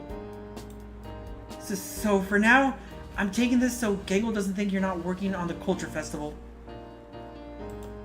You know, it would hurt her feelings if you weren't focused. Okay! As excuses go, it's weak, but I'm not bold enough to brave the awkwardness of confronting them on the obvious lie. Instead, I keep drawing. No matter how much art I try or how much I improve, I can't stop thinking of Zooble. Dang! When I draw them intentionally, it never comes out quite right. But when I don't try, when I just let my mind drift, and I think about Zooble, I can make a few half-decent drawings of them. Even as I work on my Zooble portraits, I make sure to draw them, or draw the occasional art in support of the culture fair. Mostly big bubble letters saying culture fair. Or drawings of stick figures talking about how excited they are for the culture fair. I eventually go back to one of my drawings of Zooble, adding a sign in their hand that says, "Go to the culture fair." Okay, handle. I finish my art, stealing glances at Zooble. They steal a glance at me every once in a while, too. Whenever our gazes accidentally meet, Zooble rolls their eyes and points back to my art. But I don't think it's much of a stretch to say neither of us are really focusing on the art right now. The bell to dismiss class rings, and Gangle stands up from her corner of the room. Okay, guys! Let's all show a few pieces of art we're really proud of, and we can see which ones we want to hang out for the culture fair. Oh no, I know. I rifle around my art, realizing I used a lot more paper doing different portraits of Zooble than I meant to. I pick up the art of Zooble holding up a sign saying, "Join us for the culture fair," and a few silly stick-figure comics I drew up about the importance of participating in school activities. Gangle is first to present her art, an assortment of cute anime characters excited for the culture fair. Zooble takes second slot. Their art is a series of different styles. Their impressionist and neo-cubist work is really cool. There's one thick lines reading, "Join us for the culture fair," with dark flowers surrounding the lettering. That one's my favorite by far. I stand up in front of Gangle and Zooble for my turn. My throat dry as I try to present my stick figure comics about the culture fair. Gangle wears a smile of delicate enthusiasm as she tries to come up with something positive to say. Zooble doesn't even try, alternating between laughing and pinching where their nose would be in mock annoyance. Minor mole, you should really apply your... I interrupt them by revealing my portrait of Zooble holding a sign. They're both stunned for a moment.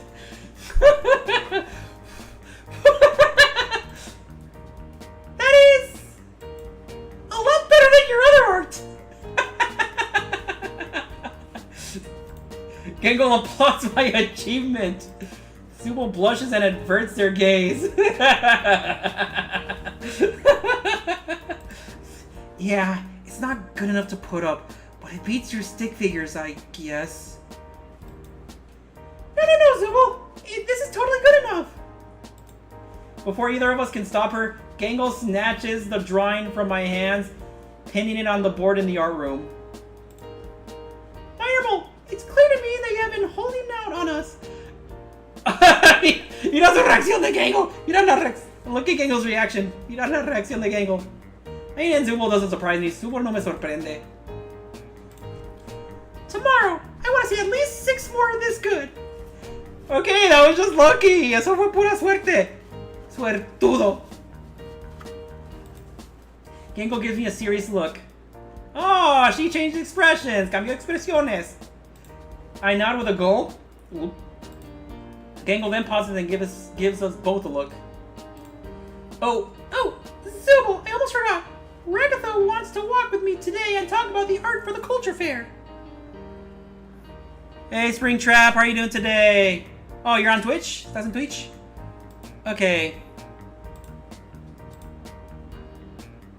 How are you doing? Springtrap 1996.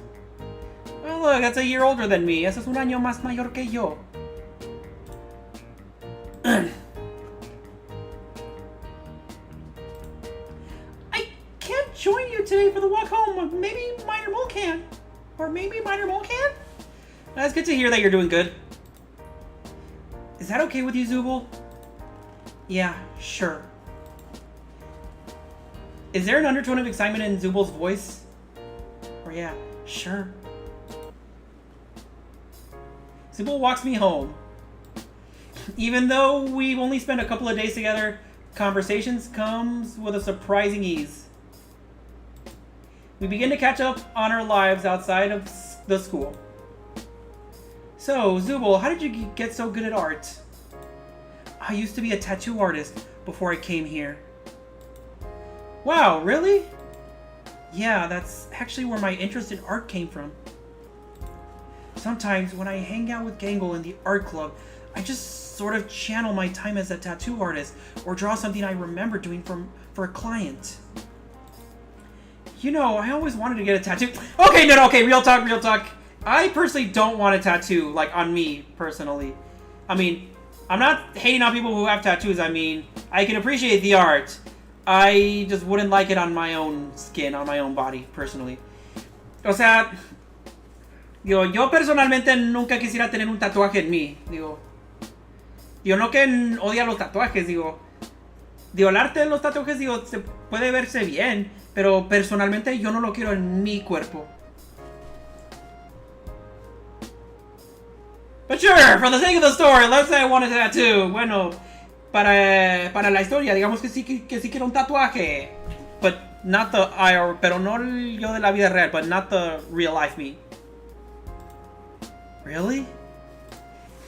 That's not super true. I'm actually pretty scared of the pain and needles, but it will just seem so cool that it would feel lame to admit that. Okay, so it actually does reflect me. Entonces sí me refleja. Okay. Yeah, I always wanted to get a tattoo from one of my favorite anime. Zubul snorts at the mention of anime. Is anime not cool? Or, something. Zubul notices the change in my demeanor. No, I can do a tattoo from an anime. I just laughed because you sounded so excited talking about getting an anime tattoo that you reminded me of Gangle. Gangle watches anime? Hold on. Okay, I'm bringing these over here. Voy a poner estos aquí. That explains her manga-like art style.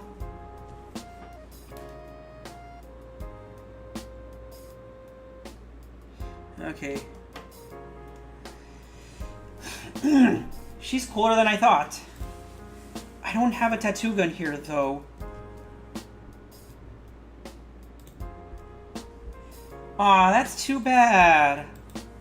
I breathe a sigh of relief. I could still do a tattoo, though. Sort of. How can you do a tattoo without a tattoo gun? Pomni actually gifted me a henna kit. I have no idea where she got it, but I could probably do something for you. Okay, though I will say, digo, sí voy a decir. Okay. Hold on. I actually do need to throw this away. Sí tengo que tirar esto. Like when I was starting college, well, over 10 years ago, sí, cuando comencé en la universidad, yo hace más de 10 años, I actually was kind of curious to try a henna tattoo, but I never got the chance. Sí, o sea, sí me daba curiosidad de tener un tatuaje de henna, pero nunca me tocó la oportunidad. I think about it. Do you still have to use a needle? Nah, it's kind of just like dyeing your skin. I can just prepare the paste and wait a few hours, then draw a tattoo. Oh, okay. So that's okay. So yeah, it does last on you for a few weeks, but it's not that permanent. O sea, sí dura, digamos, con unas semanas, pero no es algo totalmente permanente. That sounds like the best of both worlds. I nod eagerly. It would be really cool to get to have your art on me forever. Zubul turns away from me. Well, you know, henna tattoos only last like 3 weeks tops anyways. But I can try to think of something to do for you. I nod again as Zubul recovers their cool, turning back to me and nodding approvingly. Yeah, I'll definitely come up with something. The dye takes a while to prepare though, so I'll probably have to prepare it one morning, then keep you after school to do the tattoo. I shrug. Sounds fine to me. Zubul nods and we reach the dorms. I don't want things to end just now, though. Hey Zubul. What's up? What's up? Do you want to... Why is my mouth so dry? Want to, keep hanging out? Zubul pauses for a moment before nodding. Yeah, I didn't have any plans after school. Let's hang out. Yes! Cool. I'll drop my stuff off in my room and we'll meet you in the lounge. Yep. I practically sprint to drop my backpack and English textbooks off in my room before heading to the lounge. Okay, hold on, I will have to come back. Okay, si voy a tener que regresar. I need to go to the restroom, tengo que ir al baño. And throw this away, y tirar esto también.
Alright, I'm back. Ya regresé. Zubul arrives a few moments later.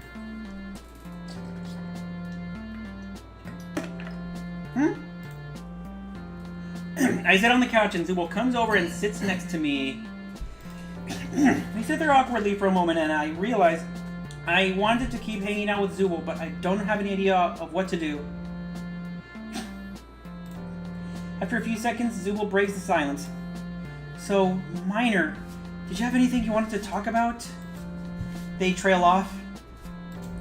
I rack my brain to think of something. Cold weather we're having? Zubul snorts. I guess so. Or, I guess so. Anything else you wanted to talk about?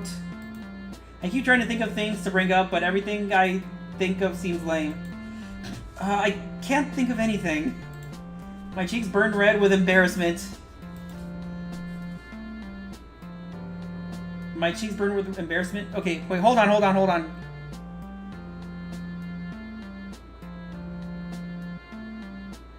Okay.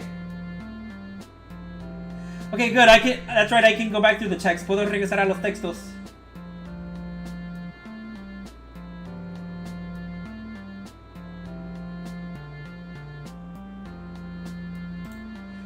I wanted to look cool and hang out with Zubul, and now that we're together, I can't think about anything that seems worthy of their time.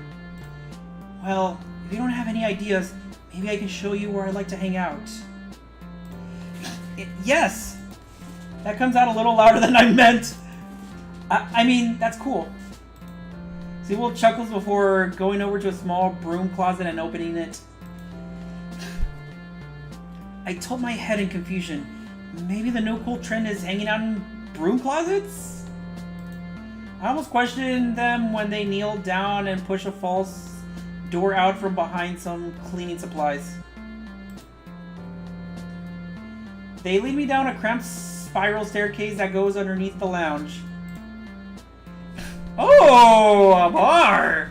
Una barra! Una cantina!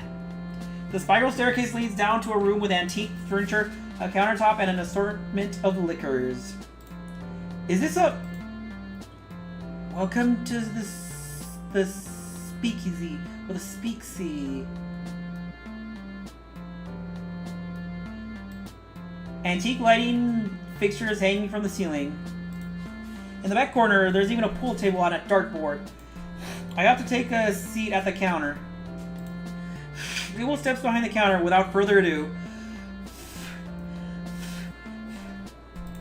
After I worked as a tattoo artist, I started working as a bartender. They're full of surprises. This place is so cool. I'm surprised Principal Kane lets us have a bar in the school. I'm surprised Principal Kane lets us have a bar in the school. Zubul shrugs. I don't think it's supposed to be here. Basically, only I know about this place. Well, I guess now basically just you and me. I feel honored to share the secret with Zubul. Thanks for showing me this place. No problem. I think Kane meant for this to be part of a different adventure, but he got confused or forgot where he placed it, so now we just have a secret bar underneath the lounge. I'm not sure what they meant by a different adventure, but I decided not to question too much. So, can you make me a drink? I can make any drink. Oh yeah, I guess I should also say, tal vez también debería de decir, I actually don't like to drink alcohol either. Tampoco me gusta tomar alcohol. For a second, I think of a drink my uncle used to order. It was called a corncob blitz and involved some sort of yellow liquor served with a corncob. Ah! So basically something to terrify Jax. Básicamente algo para darle mucho terror a Jax. But then I think of something better. I'll just have a cosmopolitan. Sure thing. In no time at all, Zubul has prepared my requested drink and set it in front of me. Here goes. I down the drink. It goes down smooth, Zubul really knows what they're doing behind that counter. So how about you, mysterious new kid? What's your story? Oh, you know, I come from a humble apartment in the inner city. Grew up with two parents who worked full-time to support us. The alcohol and the cosmopolitan hits me all at once. They always have these big plans for me. Oh yeah? Zubul leans forward. Yeah, since I was little, they always put me in extracurricular lessons and found camps for me to go to in the summer. Zubul nods. Another drink? Yeah, another Cosmo, please. Zubul mixes up one for me in record time, and I down it again. Honestly, it got kind of exhausting, and I was always either studying for school or taking lessons with tutors. I felt like they didn't even want me home sometimes. Zubul nods sympathetically.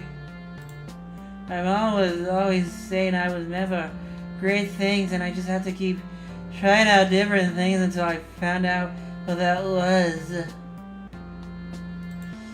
Sounds stressful. I nod. Okay, I'm gonna put the camera here. Voy a poner la cámara acá.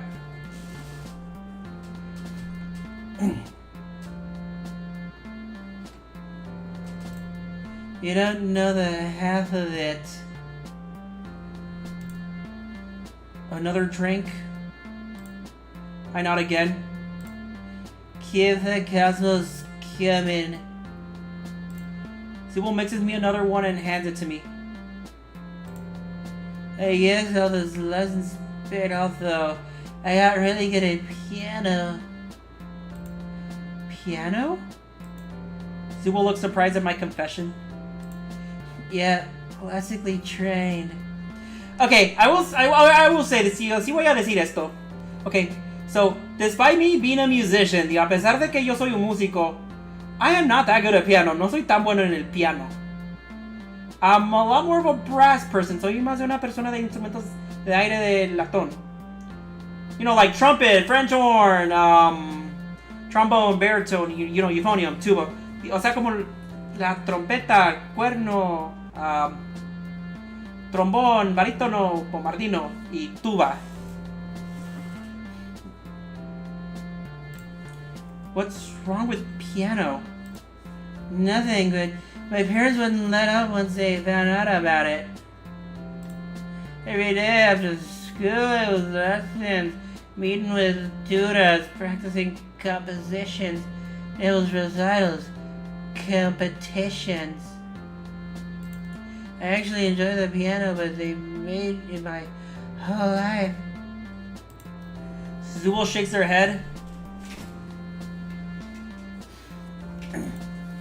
That sounds unbearable.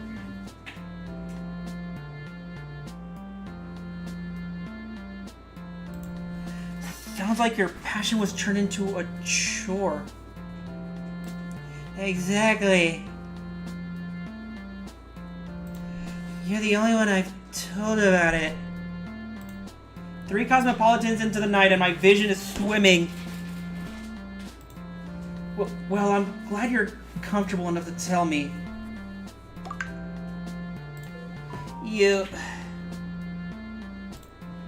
I hiccup. You're so cool, Zubul.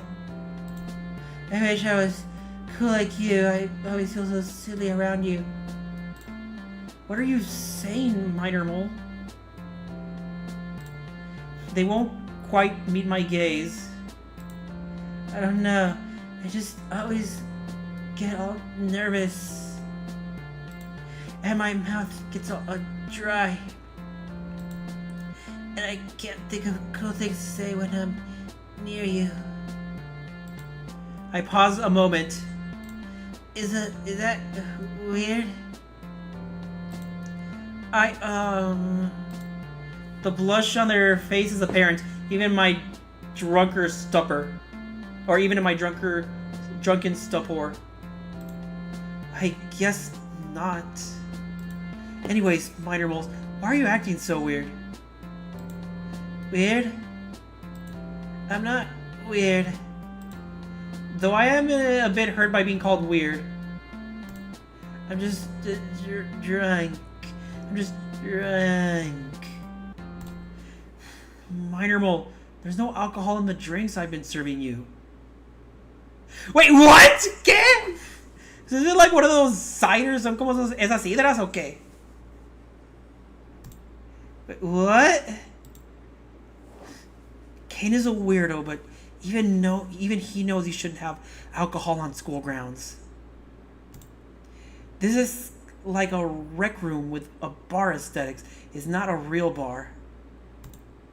Now it's my turn to be embarrassed as my sobriety comes rushing back to me. What was I even saying? Telling Zubul they make me feel, well, the way they make me feel. Zubul, I'm sorry. I looked down at my wacky watch. Would you look at the time? Oh my god, I forgot to do my homework. Minor mole, wait. But their plea falls on deaf ears. I'm halfway up the stairs by the time I hear them, and on a route directly back to my room. When I do get to my room, I notice I have a few unread messages from Zubul. So hey, I didn't mean to call you weird. I was just, nervous. I thought you knew the drinks I was serving you didn't have alcohol in them. But I'm sorry for not telling you. I don't think you're weird. I'm sorry. Oh, thank God. I wait a bit, thinking out my response. I'm sorry, Zubul. I'm so embarrassed.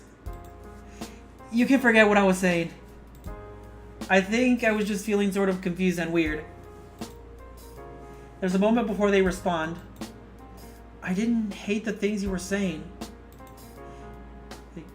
JSYK, just so you know. My heart starts beating in double time. Okay, I guess I should probably put this out there. Digo, tal vez sí debería de poner esto ahí. So yes, even though in this game I am, rizzing Zubul, sí, aunque en este juego sí estoy tratando de atraer a Zubul. I mean, and eventually the other characters, y también eventualmente los otros personajes.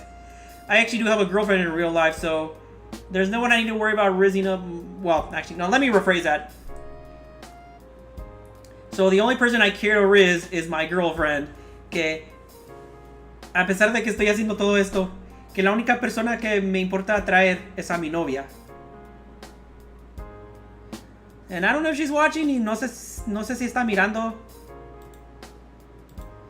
But I mean, if it gets out there, pero si sale ahí, pues... Hello. Hola. Alright, bueno. Oh. Good. Good. Good. Are we just gonna keep saying good? Solo vamos a seguir diciendo qué bueno o bueno. There's a pause. Anyways, you were right. It is getting late. I'm going to get some shut-eye. Do you still want to walk to school together tomorrow? Maybe you can tell me more about your piano playing. I can't contain my excitement, but thankfully I'm hidden from view, so nobody can see me kicking my feet in the air like a lovesick schoolgirl. Or a lovesick schoolgirl. Yeah, I like that. So hey, in this canon, I'm attracted to a non-binary character. En este canon estoy atraído a un personaje no binario, no binaria. O no binaria. Binaria, no sé. I don't know. But I mean, I can make other realities, whether I'm gay or I'm straight or bi. Bueno, también puedo hacer hacer otras realidades en este juego que puedo ser atraído, puedo ser gay, heterosexual o bisexual. I roll over and fall into a fitful sleep. Too excited about what tomorrow might hold to get any real rest. Okay, I will say, digo, sí voy a decir, like, usually I feel this way either when the following day I have something important or exciting going on. Digo, que normalmente me siento de esa manera cuando el próximo día tengo algo, digamos, emocionante o importante para mí. In the case of my girlfriend, and, well, I guess wasn't my girlfriend at the time. Bueno, en el caso de mi novia, bueno, no fue mi novia en aquel entonces. Like, meeting her for the first time, this actually, well, yeah, it happened to me the night before too, but also 2 nights before. O sea, esto también pasó conmigo cuando la iba a conocer por primera vez, digo. Bueno, tal vez sí también la noche anterior, pero más que nada hace 2 noches antes. And this was like, what was it, November 2024? Esto fue como en el... ¿Cuándo fue? ¿En noviembre del 2024?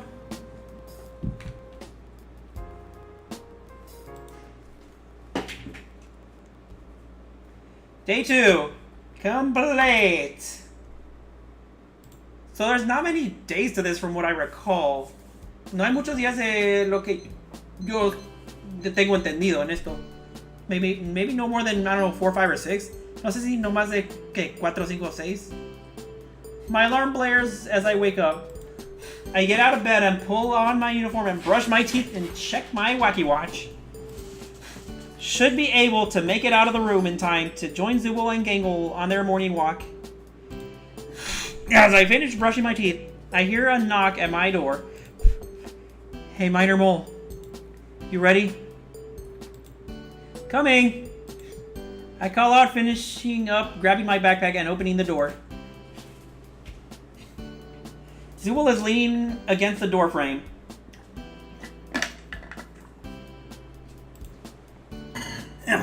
Well, good to see you. Well, good to see at least you're still here. Huh? Zubul kicks off my door frame, starting to walk into the cool morning air. I follow after them. I went to Gangle's door first, but she wasn't answering. We almost always go to school together. They're putting on a cool facade, but I can see some worry in Zubul's gaze. So why not just wait for her? I say, shivering as the late autumn cool sets in. If we wait any longer, we'll be late. And I really don't want to hear what Kane would have to say about that. I shrug but nod as we walk to school. I guess that's his job as a principal, though. Zubul rolls their eyes. Yeah, but Kane is just annoying about it. They heave a big sigh. He just finds you no matter where you are and won't stop asking you why you aren't at school or just teleports you there anyways. There's basically 0 places to hide from him, though I found that cool speaksway under the lounge while I was looking for a place he couldn't find me. Wow, it sounds like they really don't want to be here. But Kane made it a lot more trouble than it was worth. So I show up to class just to get him off my back. It's the only way to get him to leave me alone during the free time he lets us have. Well, that's probably not the best attitude to take towards your education, but now doesn't seem like a good time to bring that sort of thing up. Still, I can't help think that Zubul was the kind of person my parents warned me about. I'm hoping they were right. Wait! Okay. I ignore any perceived red flags as I break into a light jog to keep up with Zubul on their way. Oh, you mean the troublemaker? ¿O te refieres al que causa problemas? So, that's pretty much my story. They turn to me. How about you, Minor Mole? Weren't you telling me about your piano playing yesterday? Yeah, before I confessed to having a crush on Zubul, hopefully they forgot that last part. Hopefully they forgot that last part, though. That's okay. I maybe said too much yesterday. I say, turning away to hide my blushing face. Zubul shrugs. You don't have anything to worry about, but I won't make you talk about anything you aren't comfortable. Suddenly we hear a faint, high-pitched wailing. In the distance, I spy a familiar figure. Is that Gangle? Zubul turns to me, the same thought in their eyes as they race forward. Gangle, what's going on? I sprint to match Zubul's pace. The scene that greets us is Gangle in her tragedy mask. Jack stands in front of her, wearing a sadistic smirk, as he dangles her comedy mask just out of reach. Jax, give it back! She wails. Come on, Gangle. I just caught your mask before you broke it. Don't I get a thanks? He leans forward, his venomous smirk whining on his smug face. Jax, please, just give it back! She leaps into the air, the tips of her ribbons brushing against the comedy mask before Jax holds it even higher. He chuckles and as she stumbles. Wow, you almost got it that time. Zubul walks right up to Jax, arms folded. Jax, give it back.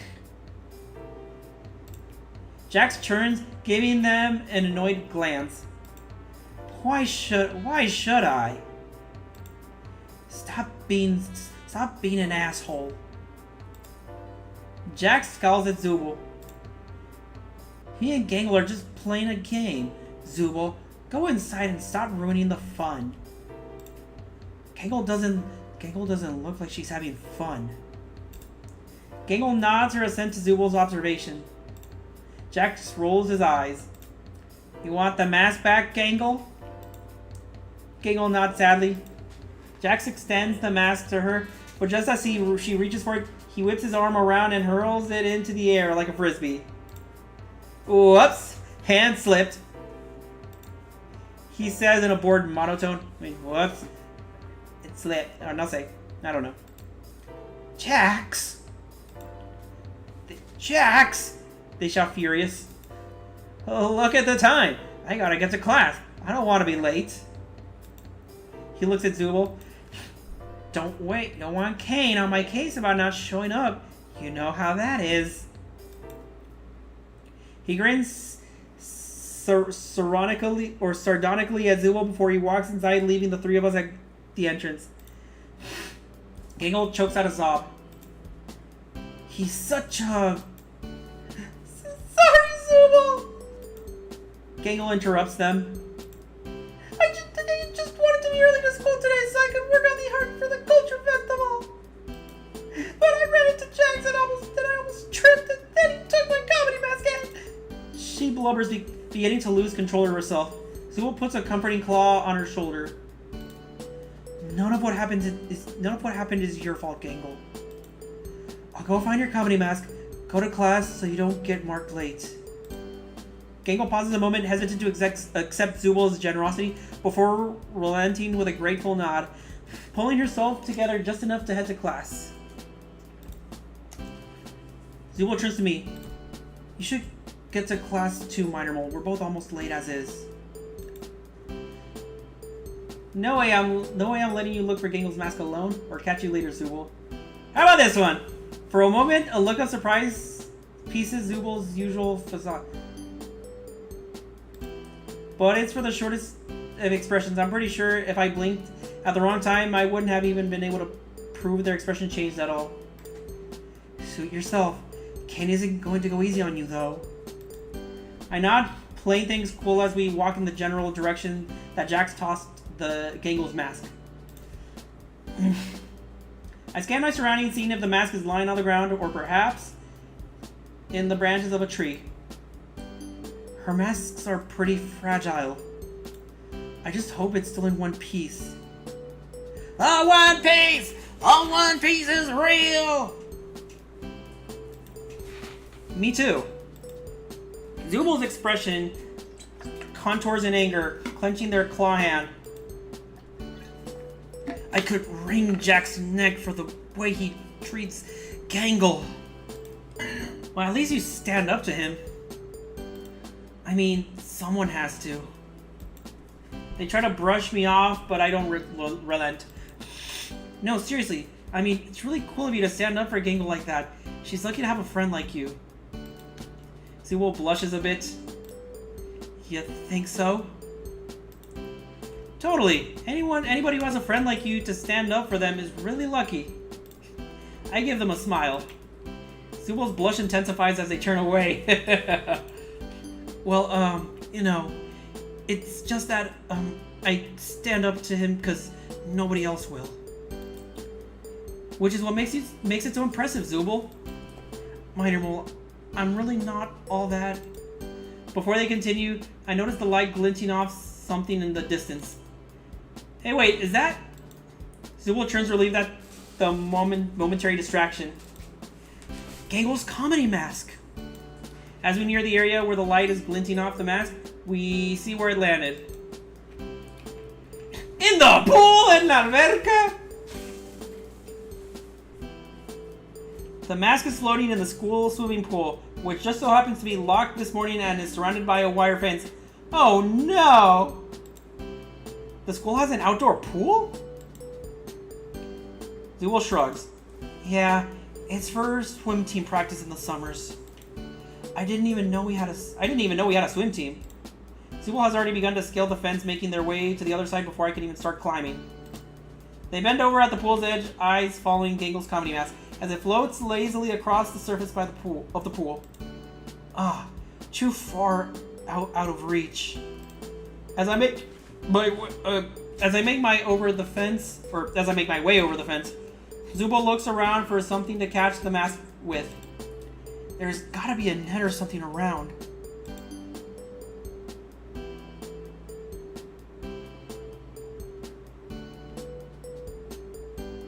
Okay! Let's try this. I say before I can think of what it would mean to follow through on that. No way, Minor Mole. The water has to be freeze before Zubul can talk me out of it. I'm stripping down to my underwear. Dang! Orale! Zubul averts their gaze. Hey, Minor Mole. Nobody wants to see that. Put your uniform back on. I'll be quick. I give a nervous smile. The words are as much to steal my own resolve as they are to reassure Zubul. It's now or never. I take a deep breath and dive headfirst into the frigid water. And it sure as heck is frigid. I bite back a curse as sheer cold assaults my body from every angle. The cold hits all my limbs at once. When I surface, I have to bite back a swear. It is a little chilly. I manage through chattering teeth. Zubul gives me an incredulous look, barely able to look at my barely clothed form. I told you not to. I swim as fast as I can. I'm not a great swimmer though, so it's more of a desperate flail as I make my way towards Gangle's comedy mask. The cold porcelain of the mask brushes my fingertips, and with a few more strokes, I manage to grab it. Gotcha! I cry out triumphantly as I make a beeline for the pool's edge. Zubul lends me a hand, still averting their gaze as they help me out of the pool. Minor Mole, you're crazy. You know that, right? However cold the water is, the autumn wind is even colder. Zubul blushes as they occasionally glance at me standing there in my soaking wet underwear. I'll get you a towel, okay, Minor Mole? That would be really nice. I chatter. Zubul disappears for a moment in the nearby shed before bringing out an armful of towels. They drape one across my shoulders as I wrap the other towels about my head and body. Why did you do that? Why did you do that? They laugh incredulous. I try to be quick about drying myself off. You think if I get dry quick enough we can... Zubul shakes their head, cutting me off. We're already late to class. Take your time. I sigh. Sorry, Zubul. I know you said Kane annoys you when you don't show up. They shrug. I don't really care about that right now. They look at me, judging by Zubal's eyes. I think they might actually be grinning. I actually kinda had fun. I smile back, drying myself before changing back into my uniform. By the time we make our way back to the school building, the lunch bell is ringing. What? Yes, we missed first period. My parents would be so ashamed of me if they could see me right now. Zubal, however, seems unbothered, giving a bored shrug at the news. Oh well. As we walk back to homeroom, we see Gangle heading out. I produce Gangle's comedy mask, handing it over to her. Hey Gangle, here you go. Sorry about Jax this morning. She looks at me with a gentle smile, her ribbons pressed together in a gesture of gratitude. Wow! Thank you, guys! She takes the mask, affixing it to her face, before giving us a big smile. Was it too hard to find? Zubal and I exchange a glance. Zubal lets out an awkward chuckle. Just be careful with it, okay? Gangle's already turning to walk to the art room. Now that everything's fixed, let's start working on art for the Culture Festival. Well, I'm glad she bounced back so quickly. Zubal and I follow her. We're just getting set up to start working on our art as Ragatha pokes her head into the art room. Hey guys! Hey guys! She gives us a friendly wave and a smile before turning to Zubal. Zubal, can I, talk to you? She asks, nervous at the perceived imposition of her own request. Zubal shrugs neutrally. Oh, what's up? Zubal gets up, but from where they and Ragatha are standing, I can still hear everything. So, Kane dropped a lot of things on my plate at the last minute. Apparently, he wants a live music performance at the Culture Fair. Oh, am I gonna get involved? Me van a involucrar a mí? Zubal rolls their eyes, sighing. Of course he does. You told him we were busy with working on the art, right? Well, I tried, but you know how Kane can be sometimes. She gives Zubal a hopeful look, but Zubal still seems pretty annoyed. Okay, good luck with that, I guess. Zubal turns to walk away, but Ragatha wasn't finished. I was hoping you could, help me, maybe? Zubal turns, giving Ragatha an irritated look. You could, you know... She makes a gesture with her hands. Absolutely not. Irritation begins to blossom into genuine contempt as Ragatha insists on the compromise. Come on, Zubal, please. Well, I have had enough pretending I can't hear this conversation. Hey Zubal, what's Ragatha talking about? Zubal's eyes narrow for a moment, glaring at Ragatha before turning to me. Well, she wants me to... They pause for a moment, having an annoyed sigh. She wants me to play the drums for the school festival. You play drums? Before Zubal can respond, Ragatha interjects. Yes, Zubal is really good. Ragatha offers Zubal a sweet smile. And I'm not playing them. Zubal turns to Ragatha. Besides, Ragatha can take care of herself. She plays violin or something like that. Cello, actually. Ragatha says, kicking at the ground and clearly a bit disappointed. Well, we can work with something here. You know, I play the piano and Gangle... I turn to Gangle, who's watching us, a single eyebrow cocked. Gangle plays something too, right? No! Gangle doesn't play anything. Gangle says, withdrawing to herself. I shrug. Well, we can still do something with, like, piano, drums, and cello, right? Ragatha nods with unrestrained enthusiasm, turning to face Zubul. We can totally do something with that. Great idea, Minor Mole. Zubul still seems a bit skeptical. But, Gangle, you know, this isn't fair for us to just abandon her to take care of art alone, right? Well, I can always do art at the practice. She offers a timid smile to Ragatha. I'll just bring my supplies. Zubul's eyes go wide, realizing they are now at risk of being pulled into this live music endeavor. I mean, surely we can't. Thank you for understanding, Gangle. This is going to be so much fun. Ragatha talks over Zubul, swooning at the thought of performing live music as a trio. Ragatha wastes no time, taking Zubul and I by our wrists as she heads to a room decorated with various clefs and notes, stylized like sheet music. Oh yes, I actually compose music too, digo, hasta cierto, compongo música. And yes, check out my music website. Vayan a ver mi sitio web de música. And also my music commissions, y también mis comisiones de música. Let me pull those, a ver, a buscar esos.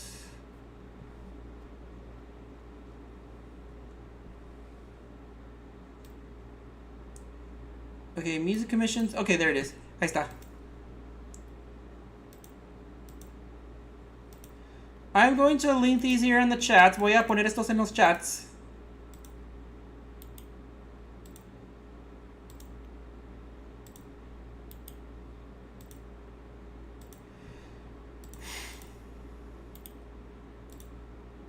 Okay, so that first link I put, ese primer enlace que puse, those are for my music commissions. Esas son para mis comisiones de música. Actually, let me start here. Déjame comenzar aquí.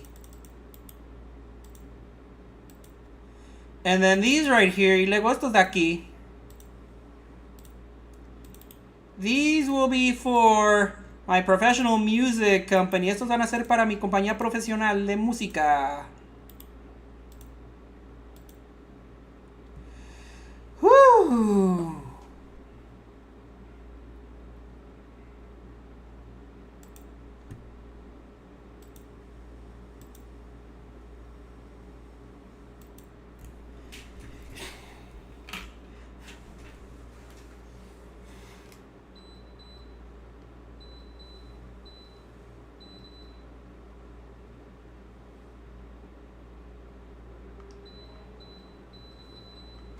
Eso es lo que me faltaba.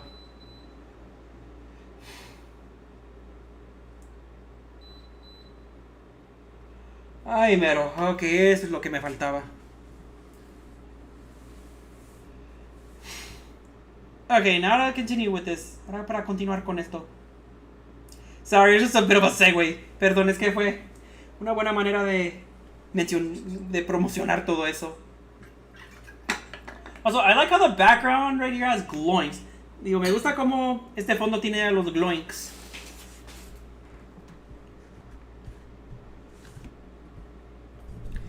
Let me do this. Déjame hacer esto mejor. Alright, there you go. This is better. Esto es mejor.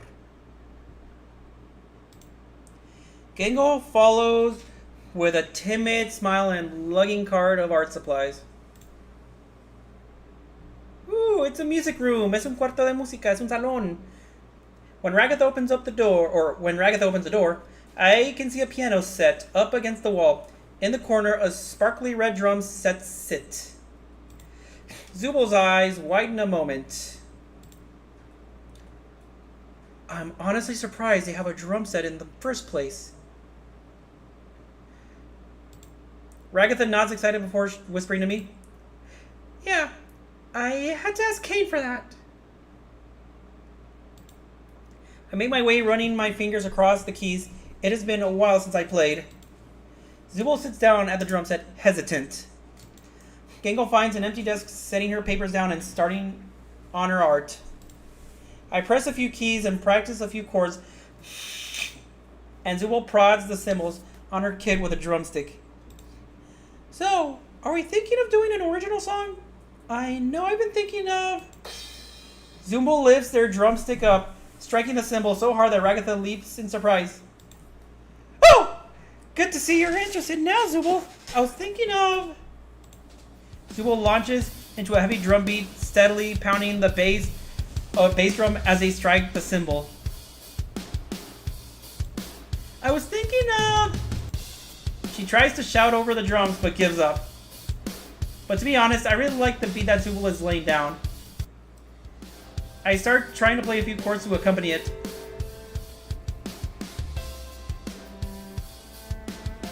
And the violin, and the cello too, y el violoncello también.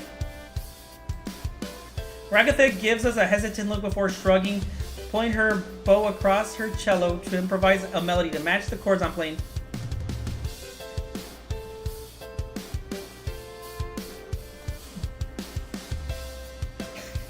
How are we making this work? ¿Cómo estamos haciendo que esto funcione? I mean, I guess I've heard and seen wackier combinations of instruments. Bueno, sí he visto y he tocado en combinaciones más curiosas de instrumentos.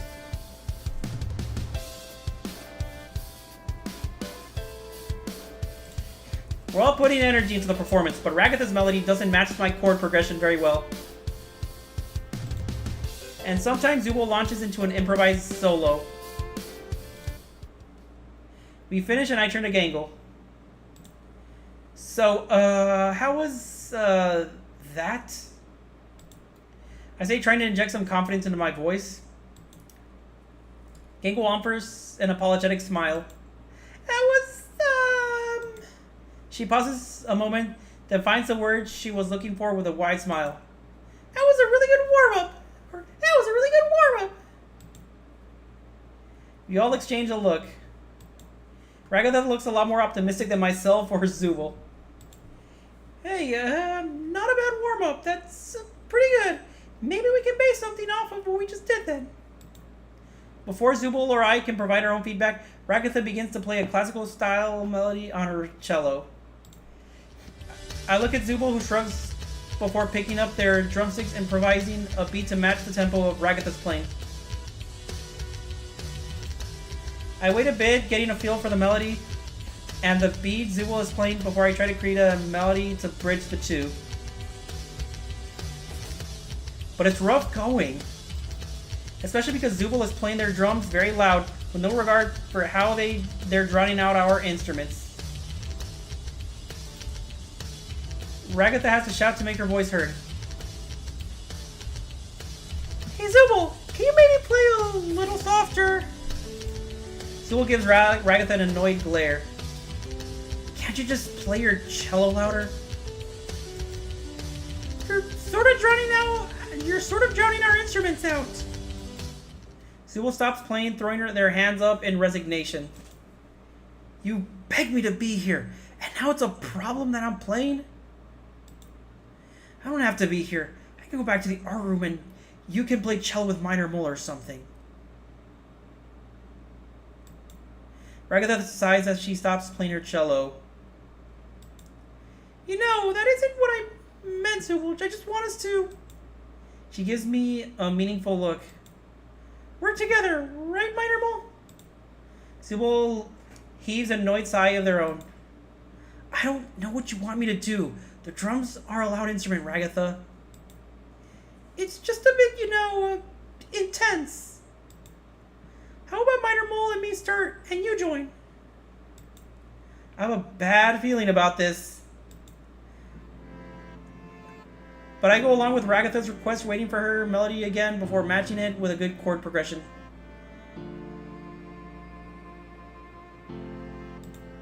The song isn't the best thing I've ever heard, but it sounds like a classic style or orchestral piece.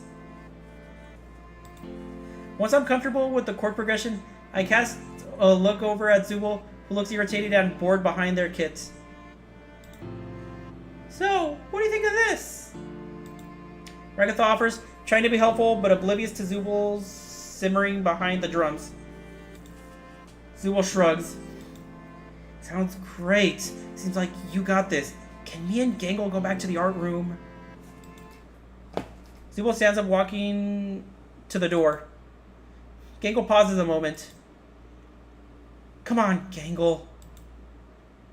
Gangle makes her way over, avoiding eye contact. Wait, Zubul! Zubul slams the door behind themselves as they and Gangle leave the room. Ragatha shakes her head. What do we do, Minor Mole?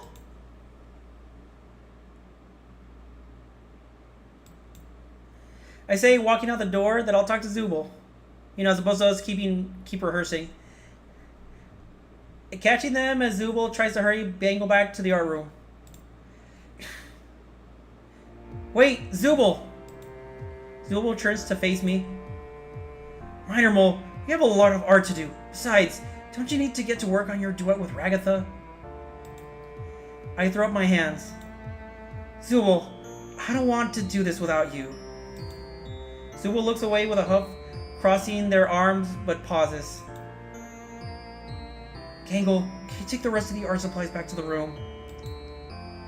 Gangle gives Zubul a nod, leaving to collect the rest of the supplies as Zubul approaches me. Look, Minor Mole, I know what you're trying to do, but I really don't care. I only started playing because you and Ragatha were annoying me about the drums. But Zubul, I'm not upset. I'm used to this. Wait, what? What do you mean by that? I'm used to not fitting in, okay? Being too... Zubul struggles to find the words they're looking for clearly frustrated. Too different. Too much. Just wrong. They clutch their arms, giving me a sigh. Zubul looks miserable right now. Look, I know I'm being a jerk right now. Just watching you and Ragatha, you know, match each other's energy and just play together perfectly. I just felt like I didn't have a place to fit in there. They look away. I don't even know why I'm telling you all this.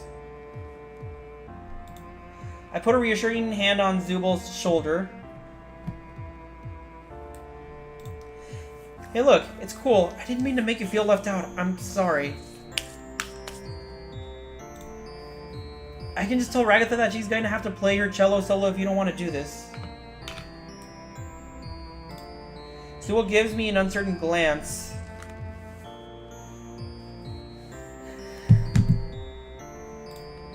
But you seem to really enjoy playing piano. Yeah, but I agreed to help you and Gangle first. I give them a smile. Ragatha's nice to talk to sometimes, but I really want to hang out with you. Zubul blushes, looking away. And I really like your drums. Thanks. I mean, whatever. They seem a little flustered.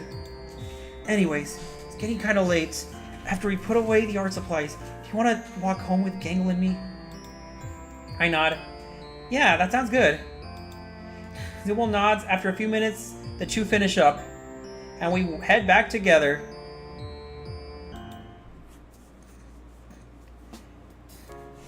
Our conversation drifts to the upcoming culture festival as the three of us walk back. I wonder what type of food Principal Kane will get for the festival. Do you think there will be food trucks?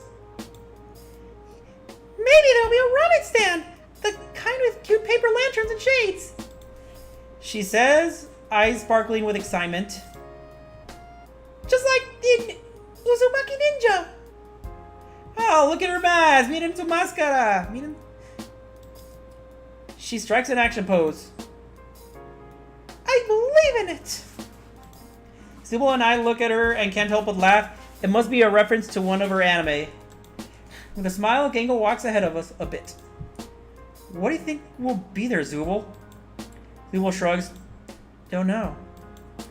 Kane is weird. Hard to tell what he's going to want to do. I nod. Well, what if you could pick? Zubul looks at me surprised.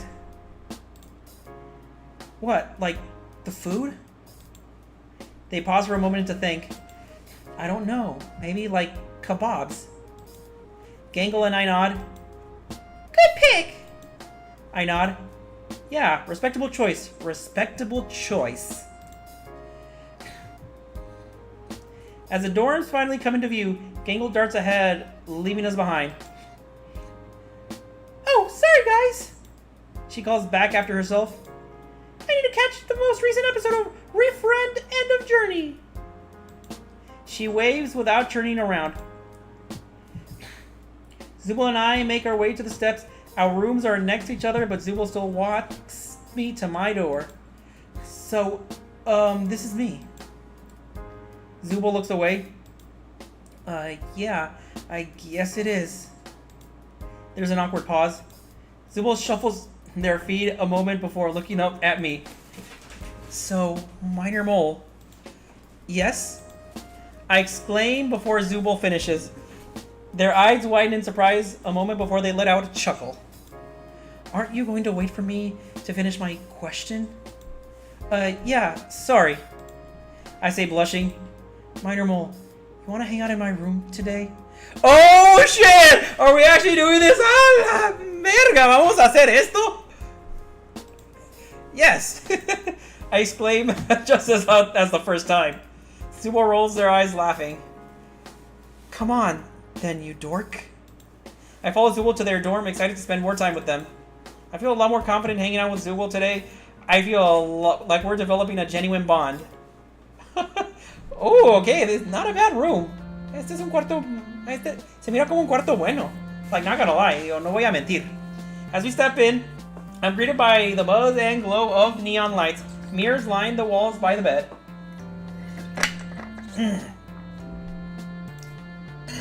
Zubul pops open their closet before tossing their bag inside. I notice a box with some lettering on it, poking out of Zubul's closet. What's in the box? Zubul looks down, looking a little surprised before pulling the box out. Oh, these are my spare parts.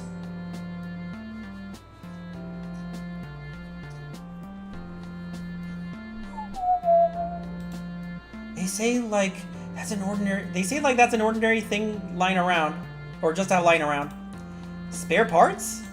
Yeah, basically my limbs and stuff are kind of... They pause for a moment to think. I can swap them out. Can I see? I say before I can stop myself. I mean, if you want to, or if you're okay with that. I offer apologetically. Zubul looks down, thinking a moment before blushing. Yeah, sure, if you want to.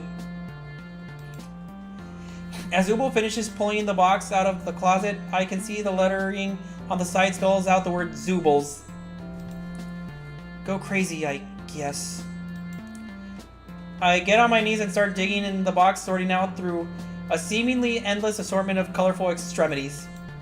Zubul sits down watching me. I reach in and pull out a plastic yellow arrow, holding it up inquisitively. That can go on my head, actually. They say taking the arrow from my hand.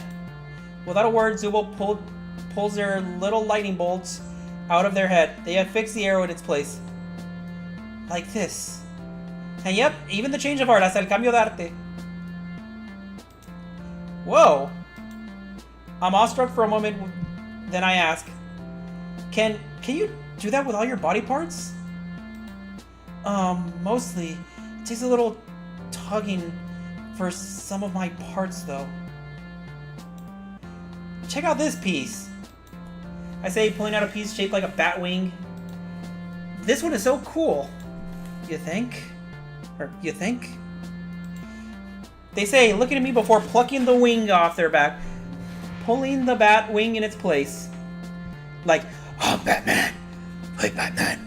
Or, I'm Zoo Batman, like Zubat for Pokemon. O saben, soy Zoo Batman, como Batman de Pokémon. Like from the Dorkly shorts. Saben, como de los cortos de Dorkly. Okay, getting back to the story. Bueno, regresando al cuento, a la historia, al juego, the game. Oh, wow, órale. As I keep looking, I find an oversized spotted green arm. This one is wild. Frog arm. Too big for me to use often. I put it back in the box and keep looking. I wonder if Zubul has tried on every piece in this box. Wow, lots of striped ones here. Yeah, don't really know what's going on with that.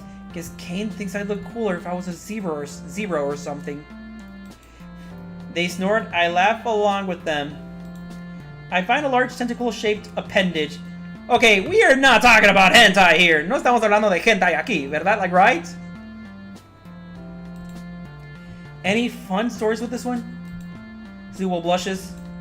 I don't know anything about that one. They turn away. Maybe Kane wanted to do an underwater adventure. I wore it out once, but Gangle was sort of weird about it. I'm not sure what they mean about that, but I just shrug it off and put it back. Clearly this one isn't one that Zubo likes much. Is it the tentacle one? Is it de los tentáculos? I found a large four-pointed star-like shape and hold it up, puzzling over it. This looks way too big for a head accessory. Oh yeah, that one's a chest piece. Chest piece? Yeah, I don't usually use these ones because of the uniforms Kane gave us doesn't really fit well on them, but... Before I can protest, Zubo begins to unbutton their uniform. Whoa! Whoa! Whoa! Whoa! Whoa! Órale! ¿Qué? What? I can't help but blush. I knew Zubo and I were getting close, but this... Are we actually going to do this? ¿En serio vamos a hacer esto? Still, I peer between my fingers. Zubo rolls their eyes. Underneath their uniform is a featureless spotted body, vaguely bean-shaped, that they pull out of their uniform and replace with the star. Like this. They sigh. Okay! You can look, Minor Mole. It's not like I'm showing you the goods or something. Okay! O sea, no se va a desnudar, no se va a encuerar. She's not gonna get naked. She's not gonna go nude. Well, according to this, digo, según esto. Okay. I still can't help but blush. This is the furthest I've ever gotten with someone else. Oh boy, I better not see freaking Pomni Gangle or even, was it Pomni Gangle or Jack Strip either. It's like, as far as the Ragatha one, I've kind of been a little spoiled on that one. Y espero que no se stripen que Pomni, Jax o Gangle. Bueno, pero sobre Ragatha, sí, me medio spoilearon sobre de eso. Me dieron spoilers, más o menos. Zubo removes the chest piece and buttons their shirt up again. Wow, that is cool. It's really neat you have so many parts you can swap between. I wish I could swap my arm out, like for a chainsaw arm. Whoa, we talking Chainsaw Man? Estamos hablando de Chainsaw Man? Also, I do want to hear what Zubo has to say about this. Y además quiero escuchar lo que tiene que decir sobre esto este sube. I say, making a whooshing noise as I make a chopping motion with my arm. Zubo rolls her eyes. Well, I'm glad you think it's cool. They say, sounding a little annoyed as they swap back to their normal body and start putting their spare parts away. Oh. I pause. Did I say something? It's just... They stop themselves. Never mind. It feels like all the energy went out of the room. Hey, Zubo. I turn to face them. I'm sorry. Zubo looks at me flustered. What are you even sorry for? Why are you saying that? I don't know. I admit, but I feel like I said something wrong, and I really didn't mean to upset you. Zubo blushes a bit. Can I tell you something? I nod. It's stupid. And I haven't told anyone this before. They pause. Except Kane. But he doesn't listen to me, so he doesn't count. But They hesitate before a sign looking me in my eyes. I hate this body. What? I hate how silly I look, and how it just comes apart and goes back together. They begin pointing to parts of themselves. I hate this dumb, oversized eye and the weird bendy limbs, and how there's so many parts in the box, but Their eyes cloud and their voice so uncertain. None of it feels right. I'm in utter shock. Zubul, you remember how I told you I used to skip class? I nod. I just couldn't get myself out of my room. I would just stare in the mirror for hours, swapping parts out, hoping something would. They curl in on themselves, wrapping their arms around their knees. I immediately regret asking them to try out all their pieces. This is clearly something that really upsets them a lot. I'm so sorry, Zubul. I had no idea. I glance at the box of Zubul parts. A spare eye seems to stare back at me with accusation. I never felt so low. I can't believe I asked you to... Zubul shakes their head, putting a hand on my shoulder. Trust me, Minor Mole. You didn't ask me to do anything I haven't done a dozen times. Or anything I wasn't comfortable doing in front of you. Honestly, that was the first time someone told me they thought my parts were cool. I smile at them, helping them push the box back in the closet. Hey, want to do something else? I nod. What did you have in mind? How about that henna tattoo? Didn't you say the ink took some advance notice to prepare? Zubul nods, producing the ink from a desk drawer. I did, but I prepared it ahead of time in case you ever wanted to come over and hang out. They look me up and down. So, where did you want the tattoo? I pause a moment. How about, like, the back of my shoulder? Zubul shrugs. Sounds good to me. Do you have any cool designs you know how to do? Zubul nods, showing me an array of stencils they use for the henna dye. Any of these speak to you? Ooh, okay. Should I go for the koi fish or the dragon? Que vaya con el pez o con el dragón. ¿El pez coyo o el dragón?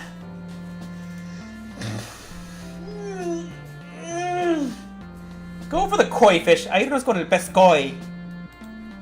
Zubul goes over to a boombox on the floor after I pick a stencil, putting on some relaxing music as they get their supplies ready.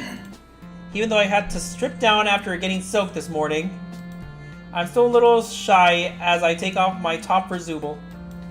Zubul sets the stencil against the back of my shoulder before dipping their brush in the ink and applying it. I let out an involuntary shiver.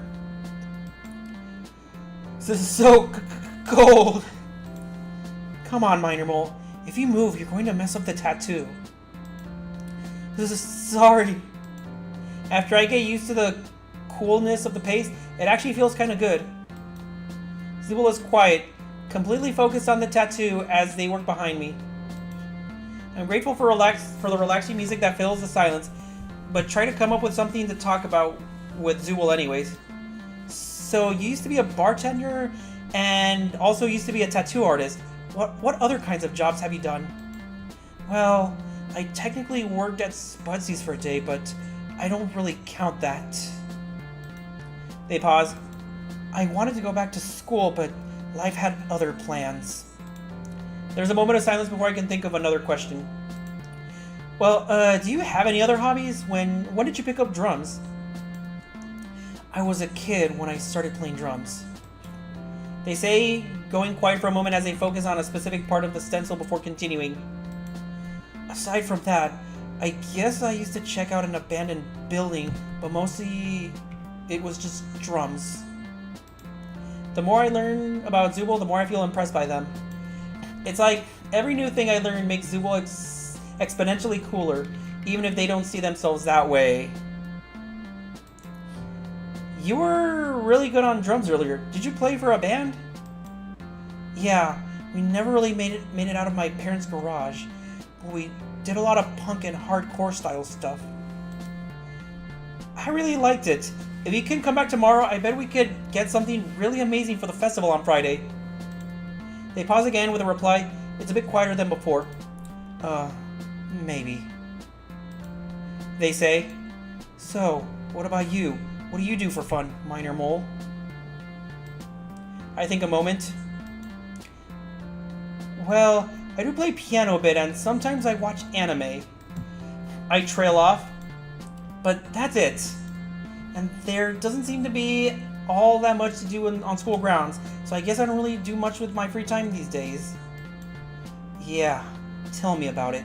Sometimes I get so bored I feel like I'm going to go crazy. I nod. Totally.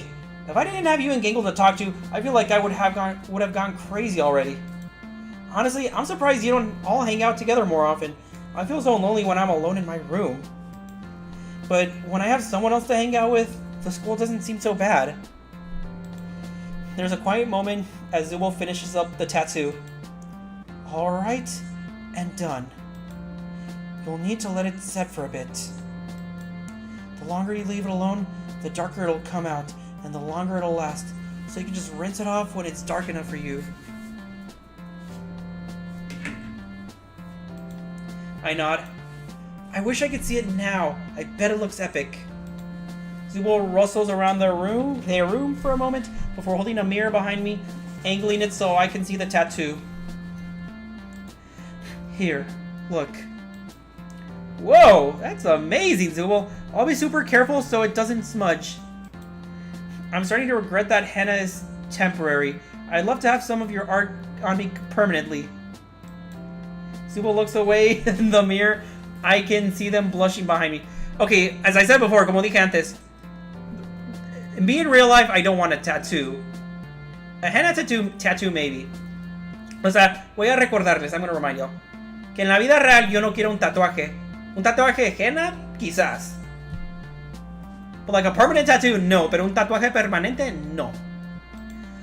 Well, you know, that's really nice of you to say. We both sit there, neither of us sure how to break the awkward silence that has settled between us when an unexpected third party does it for us. Well, what is going on in here? Damn it, Kane! A la madre, Kane! He pops into existence just over my left shoulder. Zubul and I almost jump out of our skin. Kane, what the hell are you doing here? The real question is, what is a shirtless minor mole doing in your room past curfew? He says, leaning towards Zubul, and as he pokes his cane in their face. You of all people know we have to adhere to a strict PG rating, so I can't let either of you two hormonal students go any further. We aren't doing that! No estamos haciendo eso! Zubul and I exchange a look, blushing furiously. Kane, shut up! We weren't doing anything. Yeah, Kane, it's not like that. We were just... Zubul and I stumble over each other's words as we try to clarify that nothing dirty was happening. Sorry, can't risk anything. The FCC will have my hat if I let this go any further. He adjusts the top hat he's wearing. And nobody takes my hat. Au revoir, mein amor. He grins, snapping his fingers. I'm instantaneously transported to my own room. Well then, bueno. I check the mirror. Whatever Kane did, it thankfully didn't smudge the tattoos Zubul gave me. Once I'm sure I'm in one piece, I shoot Zubul a text on my wacky watch. Kane still there?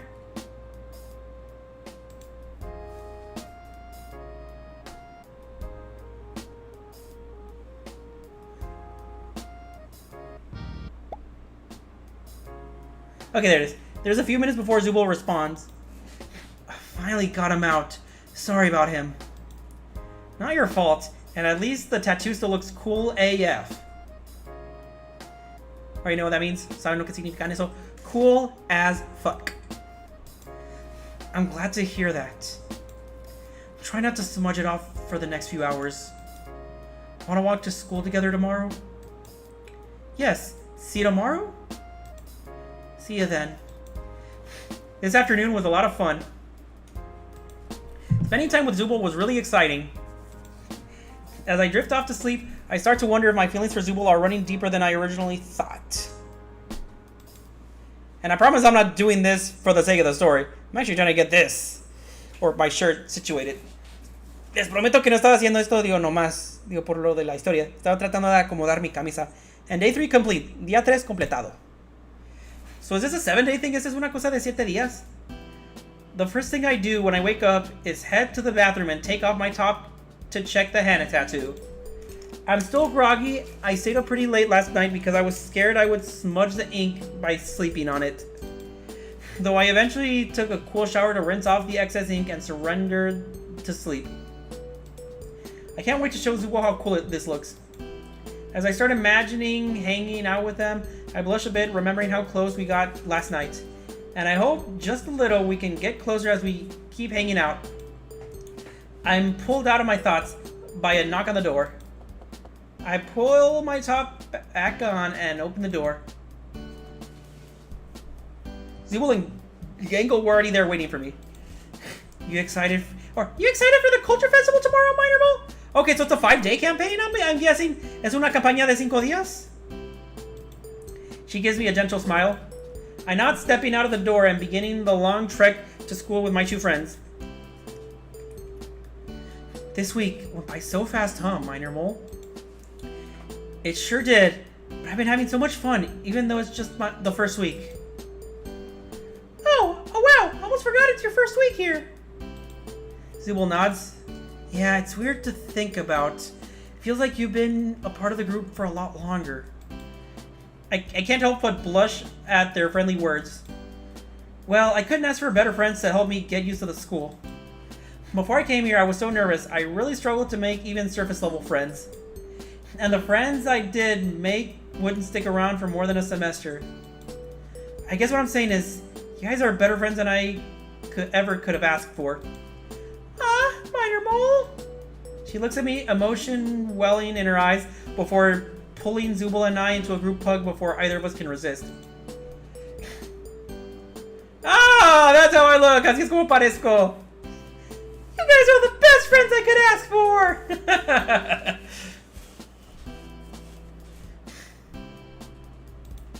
She says, producing a camera with a sly grin.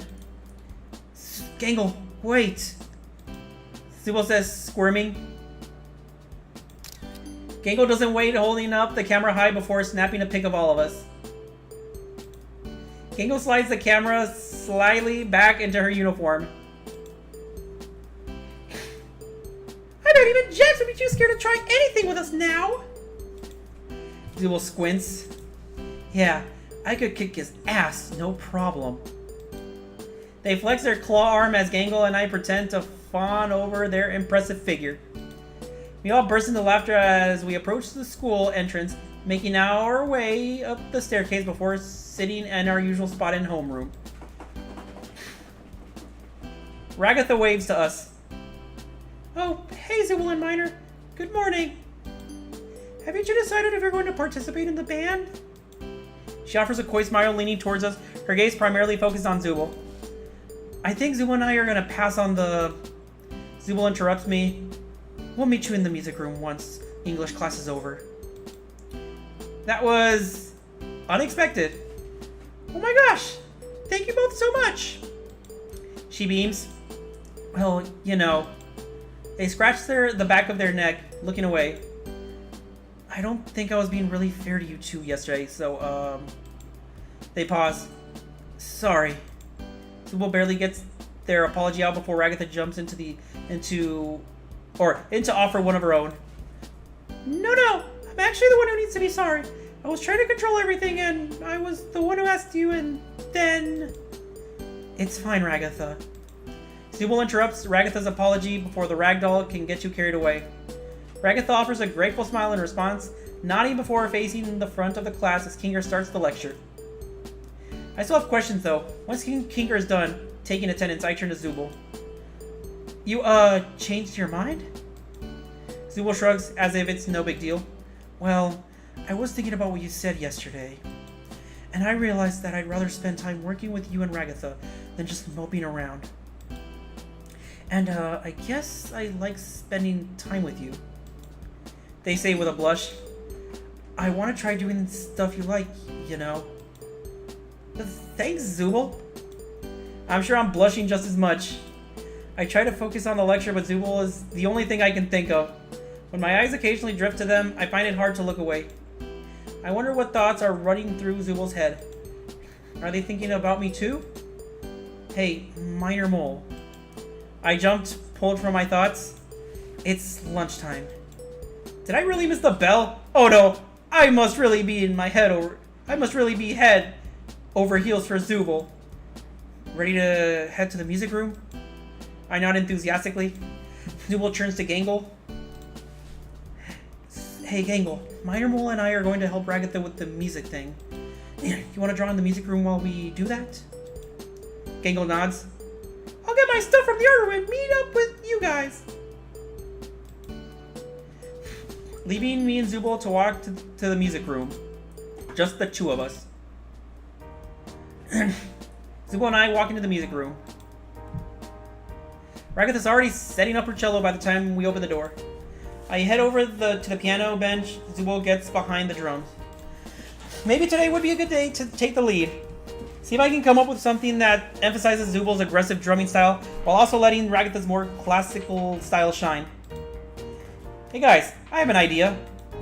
Ragatha and Zubul both pause, waiting for me to continue. What if, when we play today, we try to showcase everyone's talents? How would we do that? Well, I was thinking we could all take turns. They both seem interested in the idea. What if I play the melody for the first part? Then we do a sort of chorus where we all contribute. Then Ragatha takes the lead on the second bit, and then we both pause, playing to let Zubul do a drum solo. And we finish by repeating the chorus. Ragatha smiles, nodding, excited to try it. Zubul looks a bit skeptical but shrugs. I can just play a basic beat until we get the chorus. Would that work? I nod. Okay, 3, 2, 1. We try my plan. It's rough going at first. I stumble a bit through the five verses, trying to pick a good melody to match Ragatha's harmony. And when we first launch into the chorus, we all play so loud that we end up clashing in with one another. Okay, again, from the top. It takes about 4 or 5 tries for Ragatha and I to match up with a good melody and harmony. And it takes a few tries after that to match each other's volumes. But finally, we end up with something that I'm pretty happy with. Just as the piano and cello fade into silence, Ragatha gives Zubul a nod. Zubul plays an impressive solo, incorporating the snare, cymbal, and drum into a high-energy solo, which naturally leads into the final repeated chorus verse, where we all showcase the best of our musical skills. As we finish, we hear a quiet applause. We are playing so loud that someone outside the room could hear us. As I cast a glance around the room, I remember Gangle joined us. I thought it was really good, she says with a shy smile. Ragatha wipes her forehead. Alright, well, practice makes perfect. She gives me an enthusiastic smile despite her apparent exhaustion. I nod and we launch into the number again.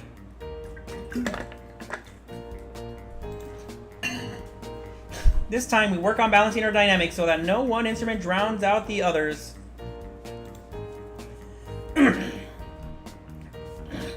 By the time we've gone over feedback and settled on a style we like, Zubul is sweating my hands ache, and Ragatha looks like she's going to collapse on her cello. But I have to admit, it sounds pretty good. Alright, I think we got the hang of this. It sounds pretty good, right? I nod. Guys, this sounds amazing! She says, I wonder how she can keep up that boundless positivity in her face of how exhausted we are. I'm sure it'll be good enough for Kane. She chuckles nervously. Zubul shrugs. Kane gets what he gets. I'm happy with it. Ragatha gives Zubul a grateful smile. If she doesn't agree with the sentiment behind Zubul's statement, she is at least very happy to have Zubul's approval. Hey Zubul! Yeah? I'm really glad you decided to join us today. I nod. We do make a pretty good team. I look at Zubul, who is also nodding. Ragatha claps her hands. sorry, I just remembered. Kane wants us to come up with a band name for tomorrow. Zubul snorts. This is literally the first and probably only time we're playing together. I know, but... She trails off. The message is clear. We have to keep Principal Kane happy. Zubul shrugs. I don't know. Hey, Minor Mole, how about you pick? Dang. Gotta think something up. What should our band be called?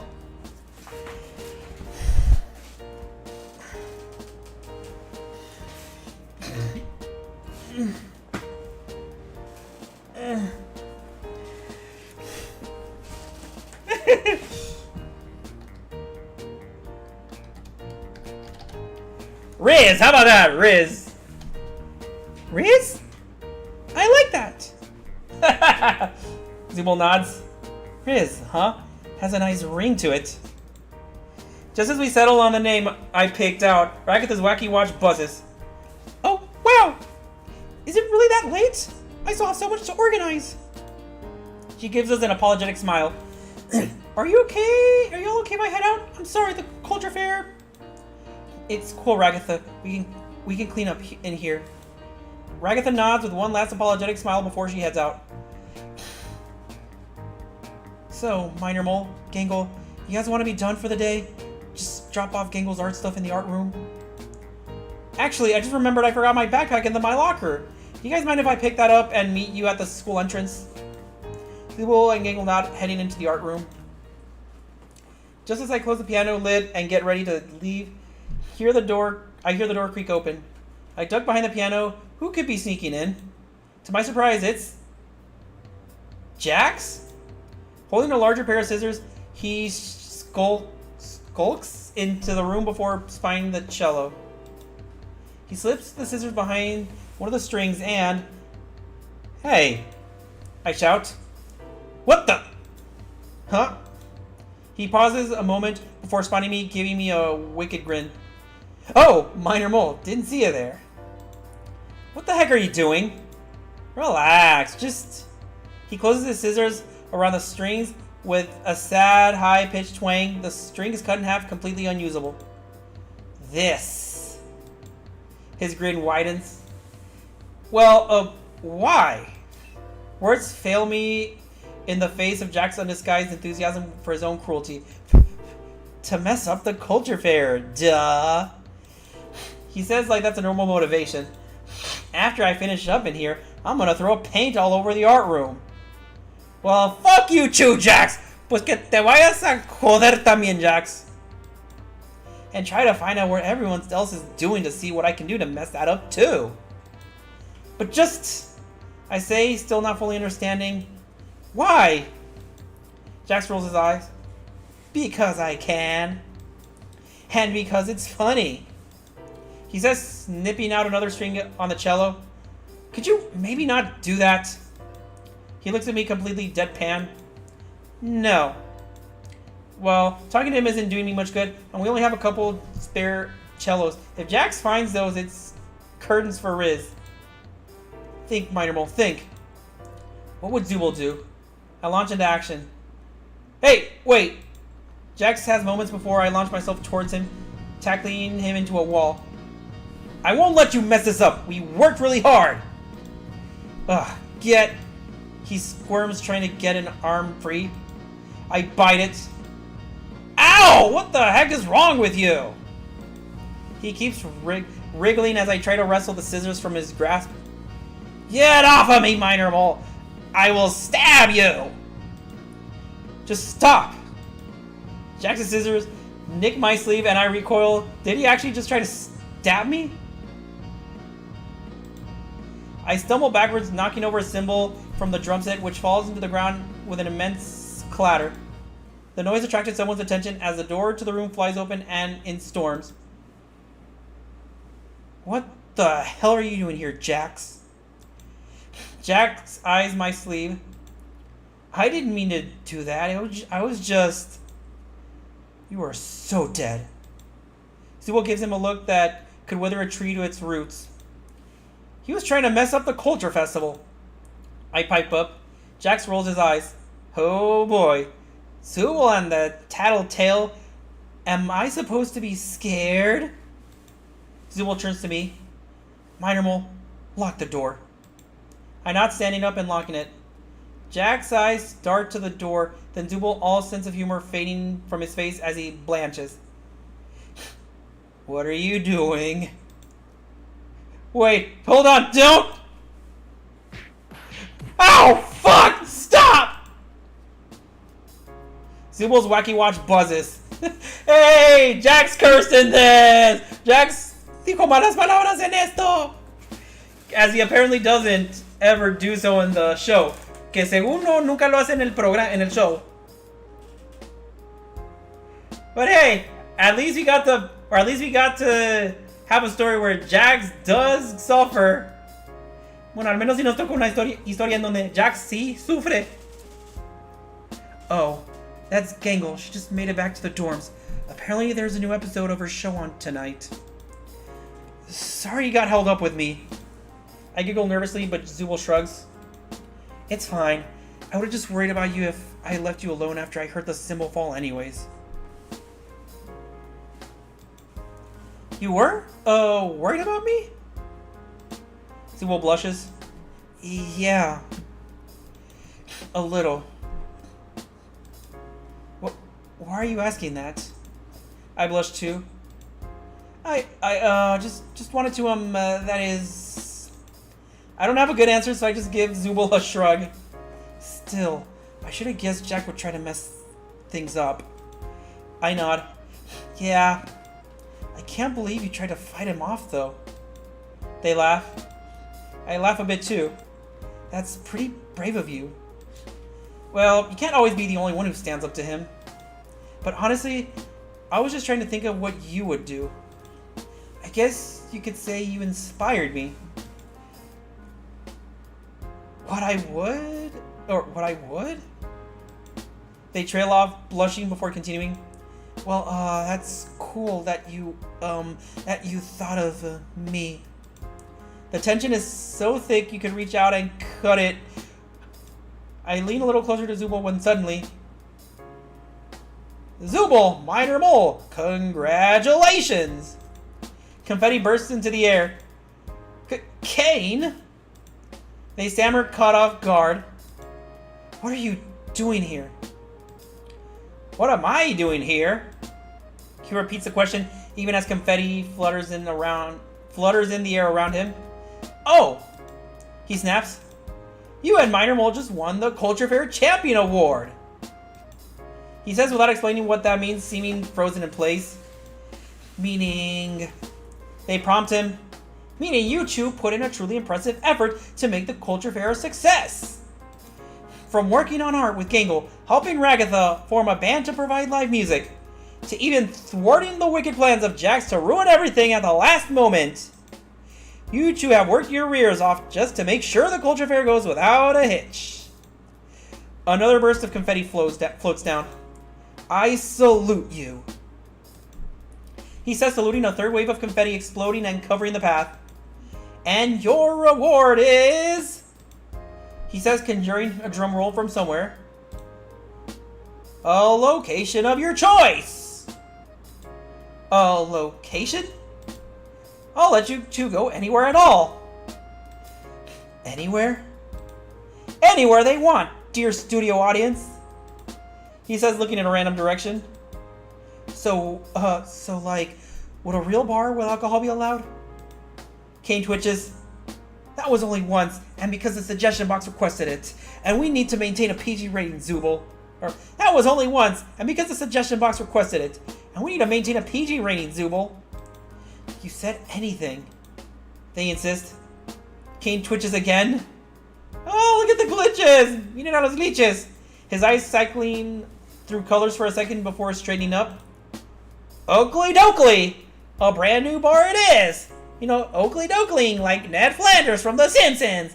O sea, como Ned Flanders, Oakley Dokley, como Ned Flanders de Los Simpsons. He waves his hand. Check it out and enjoy responsibly. As Kane disappears, my wacky watch buzzes. A notification on the screen tells me that a new location has been added. Zubul peers down at their own watch. Huh, he actually did it. I'm not looking at Zubul. You brave enough to try it? Last time we hung out at the bar, you lost control and there wasn't even any alcohol in what I served you. I blush at the reminder. Zubul. Zubul laughs. I'm just messing with you. I try to calm my nerves as we walk back to the dorms together. So if her show is over, should we invite Gangle? Zubul shrugs.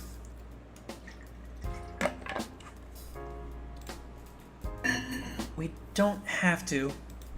They say blushing before they continue. I actually think I'd like to be just two of us again tonight. I look at my feet, too embarrassed to face Zubul, but nod. I'd like that too. I'd say before nodding and turning to face Zubul, who is still blushing. But first, I'm gonna change into something more comfortable. Sound good, Minor Mole? Oh yeah, me too. I can probably get changed and get to the bar in an hour. That work for you? Yep. We make our way to the step. Okay, we make our way up the steps, partying once we get off to our respective rooms. Where did I leave my duct tape? Was it in here? Hey, Kinger's back. Also, it looks like we taped Jax. Hey! Oh? Butterflies fill my stomach as I step into my room and try to pick something out. Man, that was golden. Eso fue buenísimo. Que chido. That was cool. Okay, butterflies fill in my stomach as I step into my room and try to pick something out. I can't believe this is happening. The first place I look is my closet. Surely there has to be something more exciting than my school uniform. And it would feel really weird to show up to a bar, a fresh school uniform. Or to show up to a bar in a fresh school uniform. I'm pretty sure that violates the student code of conduct. I'm surprised to see a garment bag hanging in my closet with a big red bow draped across. I read the attached note. Looks like this is Principal Kane's doing. Hey, Minor Mole, since wearing your uniform would violate the code of conduct here at the amazing Digital Academy, I decided to add an extra gift. This set of clothes. Enjoy. Even reading the note, I can hear his overzealous enthusiasm. Still, as I unravel the oversized bow and unzip the front, I hate to admit it, it's a pretty sharp number. It's a nice blue blazer with a pressed white shirt underneath, as well as a set of dress pants to match the blazer. Kane even included a little bag with cufflinks. It'll all be hard to ignore tonight. I try on Kane's gift, and it fits perfectly. I'm practically skipping, so I'm pleased with this number as I step out into the late autumn night. The bar isn't too far, which I'm grateful for, as the shoes Kane lent me are more for looking nice than actually walking. Ooh, nice, que chido. As I get inside, the space bustles with a low murmur of people talking. There's a stage in the center of the space surrounded by dining tables. Looks like this is a jazz bar or something like it. I look around for Zubul before spying them. Wait. Oh yeah, spying them. Hey, Minor Mole. They wave a claw at me. Wow. I eye their outfit and I can't help blush a bit. Somehow, even though I've seen Zubul put on and take off parts of their body, there's something even more intense about what they are wearing now. Zubul rolls their eyes. So I can take you like what I picked out for tonight? Yeah. I stammer. Do you think I'm overdressed for the occasion, or... Zubul scans my outfit, turning away, trying and failing to hide a blush. Oh, sure, yeah, it looks good, I mean.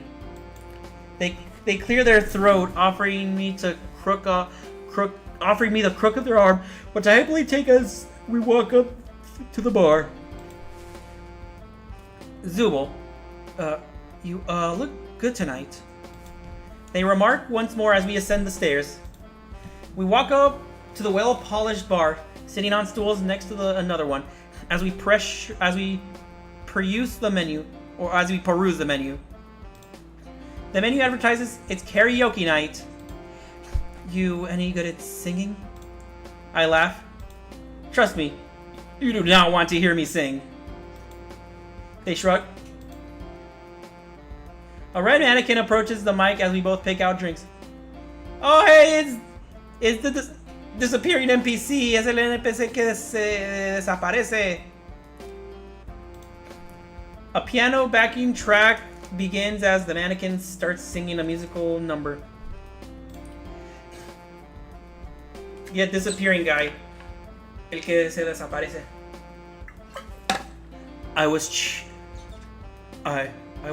I was being cheated by you since I don't know how long. Suddenly he vanishes. What in the... Zubul rolls their eyes. Don't worry, that's just disappearing guy. Disappearing guy? He just shows up sometimes. They say, sipping the martini they ordered as I look at them, utterly confused. He's one of Kane's NPCs. I try not to think too hard about it as I sip my vodka lemonade. Again, I personally don't drink alcohol, but I am a big fan of lemonade. Otra vez, yo no soy un gran fan de alcohol, pero me encanta la limonada. So, like, that isn't something that just happens if you... So, like, that isn't something that just happens if you go up there. Oh, sorry. So, like, that isn't something that just happens if you go up there? Zubul shrugs. Probably not. It's the Orbsman! The next figure to approach the mic is a large figure that appears to be made of large bubbles. A familiar bass line begins to play. The bubble figure leans into the mic. He says into the mic, but it's impossible to make out what he's saying. It sounds like someone speaking too close and too loudly into a low-quality microphone. Shouldn't he give the mic some space? Nah, that's just Orbsman. He sounds like that. This bar is certainly populated with its fair share of interesting characters. Orbsman sings his heart out, but I can only make out the lyrics from the backing track and what appears on screen behind Orbsman. However, everyone applauds when Orbsman descends the stage, so I guess he did a good job. Zubul downs their martini in one last gulp, wiping their mouth. Alright, I guess I'm gonna try something. Wait, really? I say. Okay, nothing new on any of the chats. Nada nuevo en ninguno de los chats.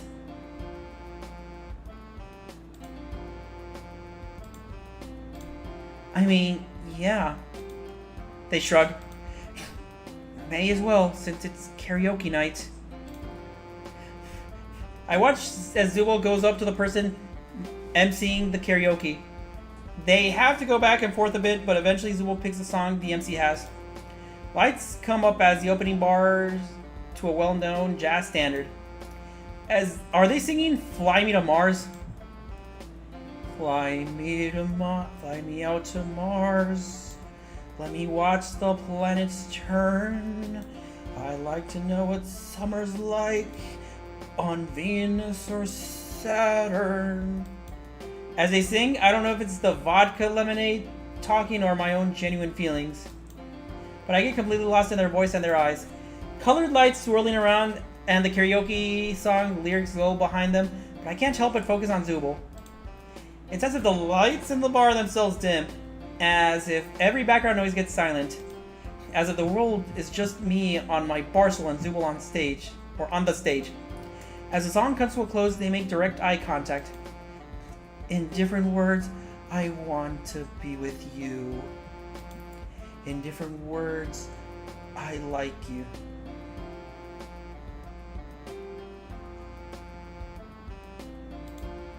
They sing, looking at me. I melt. The bar applauds as Zubal's performance comes to a close. The bar lights coming back up, letting the surrounding crowd flood back into reality. Despite their blush, Zubal takes their seat next to me. That was... I know, I'm not really in the right range, and that song is corny anyways.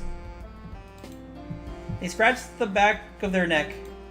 Amazing! Zubal seems surprised by my response as they look away. Well, I guess I'm glad you liked it.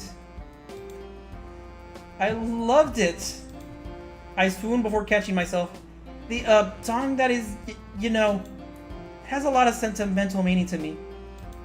Zubal turns to me. Really? Yeah, my mom really liked Hank Bimbatra. So it was always playing on her old turntable. Your mom has good taste. Yeah. The bartender hands Zubal another martini, which they raise. To moms with good music taste. Or to moms with good music taste? To moms with good music taste. I agree, toasting them with my second vodka lemonade. A few other NPCs go up. ¡Evil Pomni! ¿Está Evil Pomni? ¿Pomni malvada? Holy shit, a la verga! There's one that bears a striking resemblance to Pomni. Except this one appears to have jagged teeth. And her outfit is red where Pomni's is yellow, and yellow where Pomni's is red.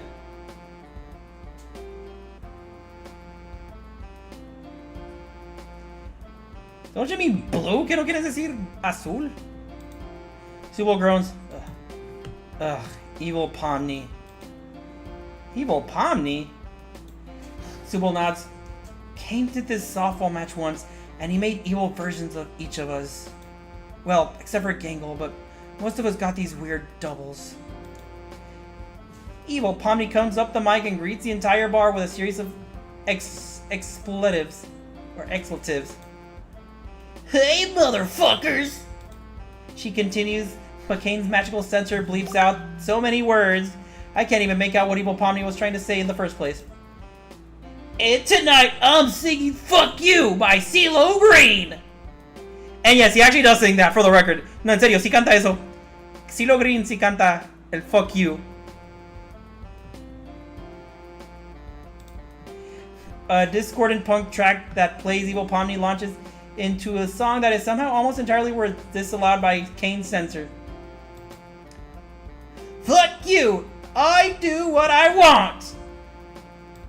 Fuck you! I do what I want! Fuck you! Fuck you! I do fuck. If the lyrics weren't a turn off, the terrible music behind them would be. The guitar sounds like it's pleading for death. The drums are way too loud, and even chorus and verse sounds exactly like the last one. The song comes to a close after what feels like an hour. Evil Pomni does a bow baring her sharpened teeth. Thank you, motherfuckers! Nobody applauds, which unfortunately only seems to piss off Evil Pomni. Hey, where's the cheers? One person lets out a solitary whoop, which only seems to stroke her anger. You know what? I'm not getting off the stage until my talent receives the appreciation it deserves! She scowls at the MC, demanding another song. Zubal and I are subjected to another 3 grueling minutes of raw noise as Evil Pomni shouts discordantly into the karaoke mic. I would prefer 5 songs by Orbsman to 1 more song by Evil Pomni. Boys only want sex if it's sex. Or only want fuck is it's fun. Or honestly, I'm just making up stuff. Digo, solamente estoy diciendo lo que se me venga en la cabeza.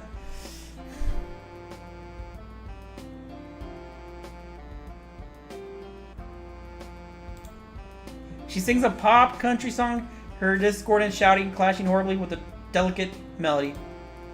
I tried drowning another vodka lemonade, but it doesn't make listening to Evil Pomni any less painful. But it does give me an idea. Evil Pomni finishes the song to very light applause. The aura inside the karaoke bar is comparable to a hostage situation. Holy wow! And I can't let this keep going on. Well, that was weak shit. You guys need to applaud 10 times louder next time. She demands. I approach the MC. Can I sing the next song? The MC, a mannequin with a headset on, wipes their brow. I can't read their face, seeing as they don't really have one, but I can tell they're relieved. Yes, please. Anything but. The MC glances at Evil Pomni. More of that. I nod. How about no zenith high enough? Or zenith high enough? The MC nods. A couple of bulkier mannequins take Evil Pomni under the arms, hauling her out of the bar. I get behind the mic as the familiar intro plays. I look around the bar, and my gaze instinctively focuses on Zubul once it picks them out. There's no zenith high enough. No nadir low. If you want me, call for me.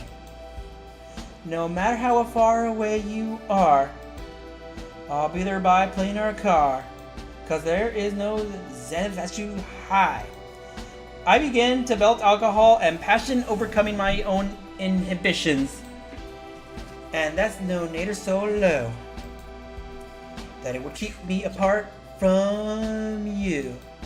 I say, pointing at Zubul. Zubul blushes, walking up to the stage.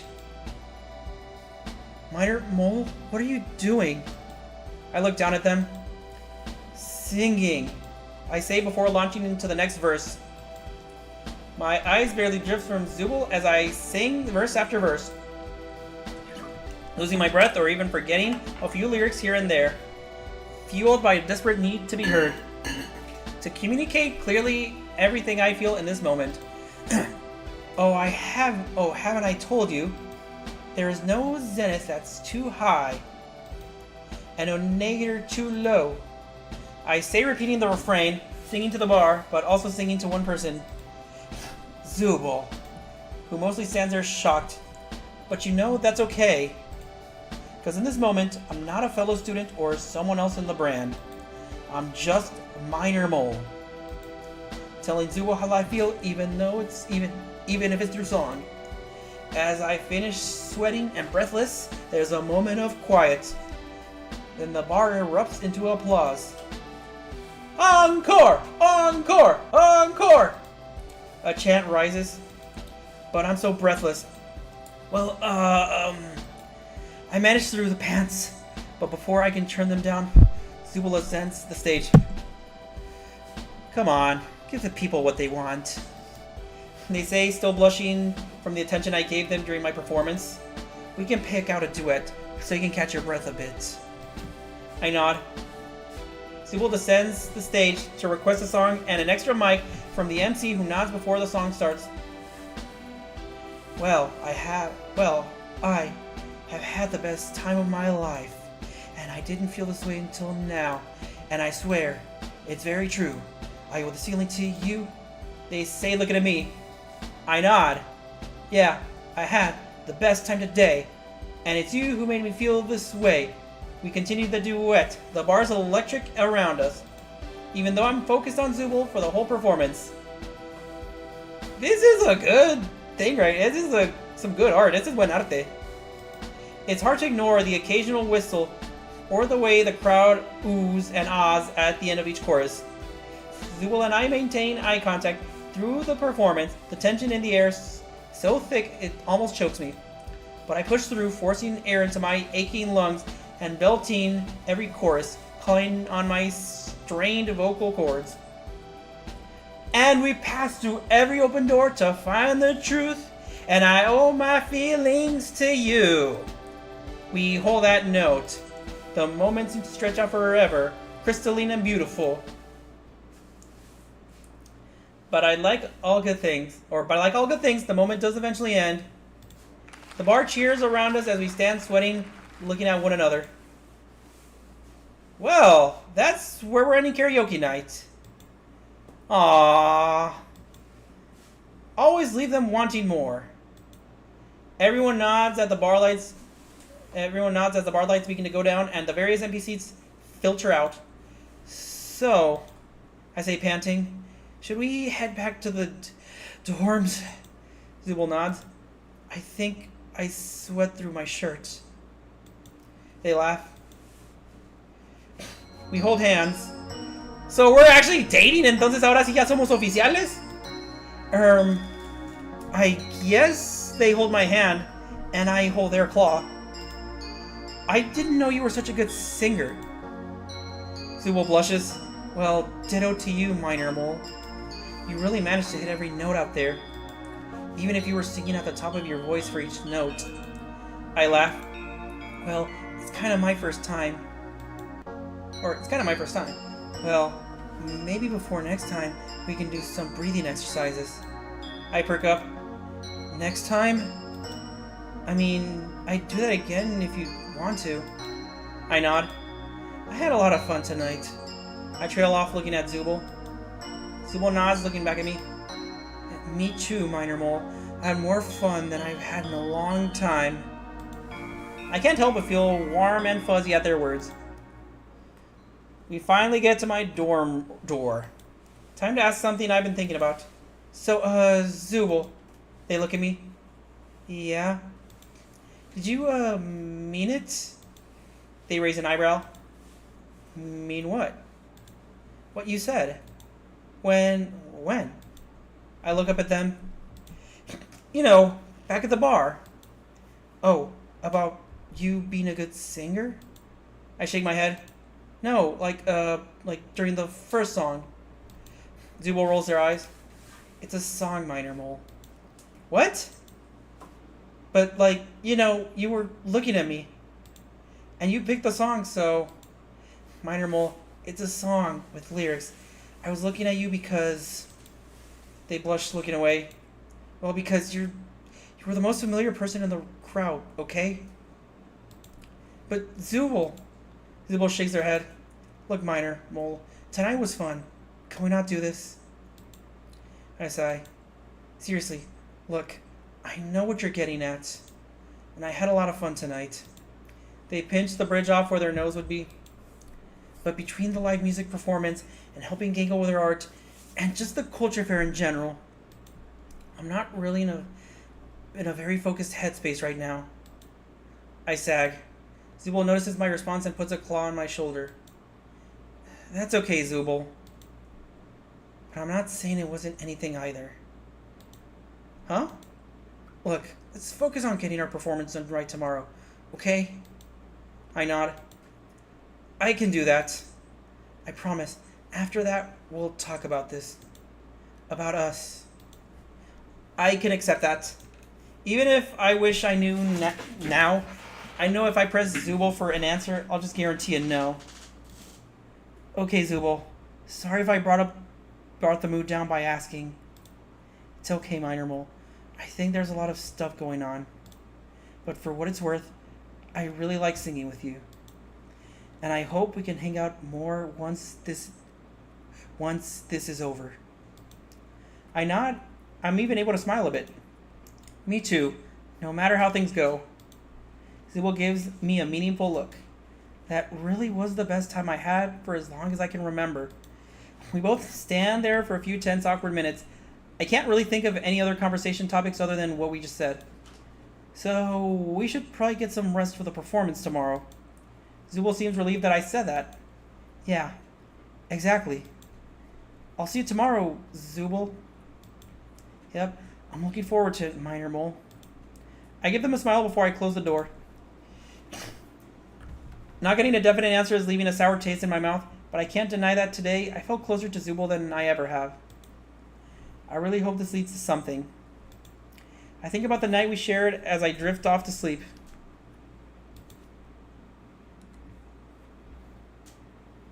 Day 4.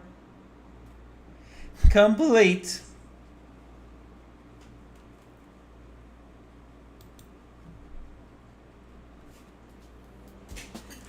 I wake up the next morning and I'm barely able to open my eyes.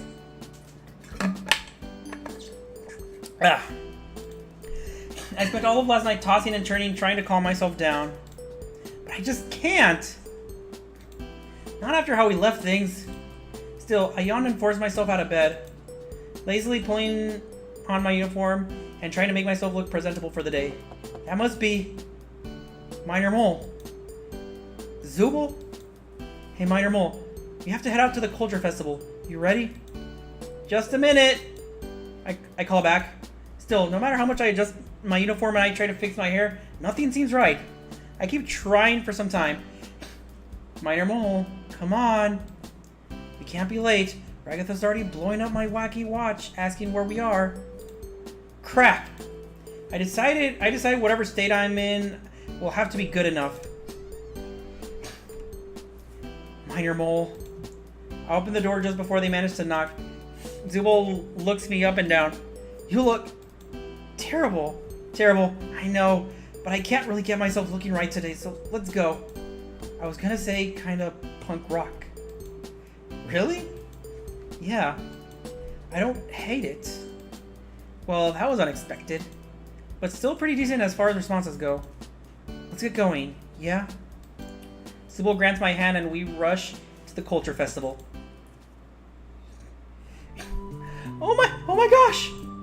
Where have you guys been? Minor Mole wouldn't stop trying to give themselves a makeover on the way over. Zubul snorts peacefully. Hey, I wasn't trying to. Ragatha wipes her brow. What matters is that you two are here now. Kane was getting really insistent. So, does everyone remember their parts from yesterday? Yup. Perfect. Because we'd only be letting down Kane and the entire student body if we mess this up. She says with a jovial swing of her arm. Her tone is so full of fake enthusiasm she sounds completely maniac or manic. But there's not really any time to comment on it. We step out into the spotlight. Whoa. As I look out into the crowd, my knees go weak. Was there always this many people in our school? We're all rendered a little speechless as the gathered crowd. Lucky for us, Principal Kane pops into existence. Ladies and gentlemen, boys and girls, guys, gals, non-binary and non-binary pals.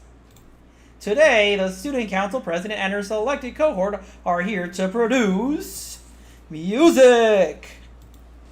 The word echoes as if he is shouting into a large empty room. The crowd goes silent for a second before erupting into applause. Sorry, I had to do it. Tenía que hacerlo. Disculpa. O disculpen.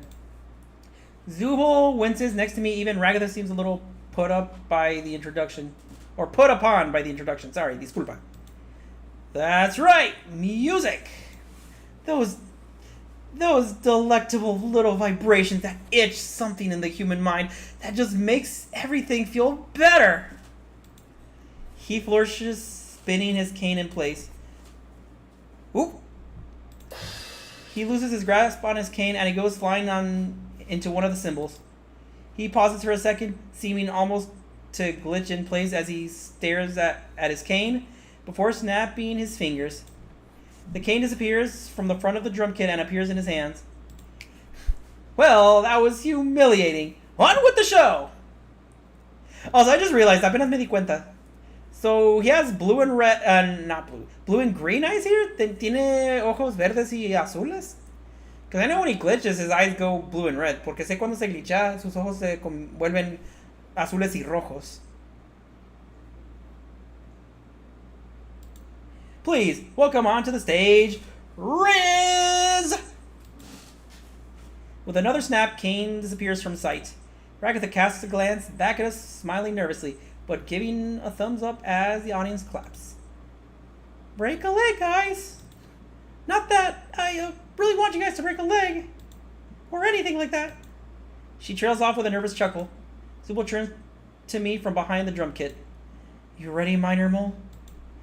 Ready as I'll ever be. Zubul nods coolly. Seems like that was the right thing to say. I'll count us in, okay? I nod, giving Zubul a weak smile and thumbs up. 1, 2, 1, 2, 3, and... Zubul launches into their drum part. A second ago, my body felt stiff as a board, but seeing the fluidity with which Zubul plays, I feel a little much more confident in myself. My fingers dance across the immaculate piano Kane has provided. Ragatha hits a few sour notes as she tries to match our tempo, but before anyone can complain or even shout boo, we're already in full swing. Zubul executes their drum solo flawlessly. The moment they slow down, I pick right up with my piano part, starting with a complex melody. Once my solo is complete, Ragatha stands up in the spotlight and executes your own solo perfectly.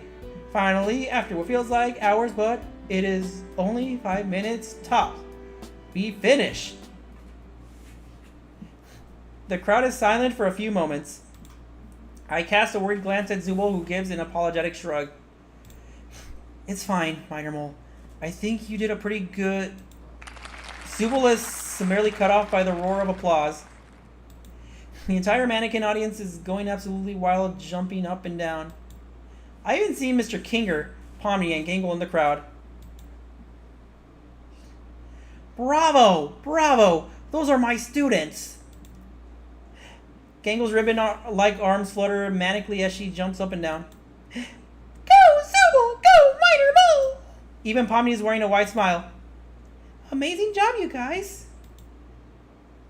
Predictably but regrettably, our concert also has its detractors. Boo! Boo! Violence sucks! I got duct taped to the ceiling over this stupid performance! We ignore Jack's boos, and for the audience, a few students even throw roses to the stage.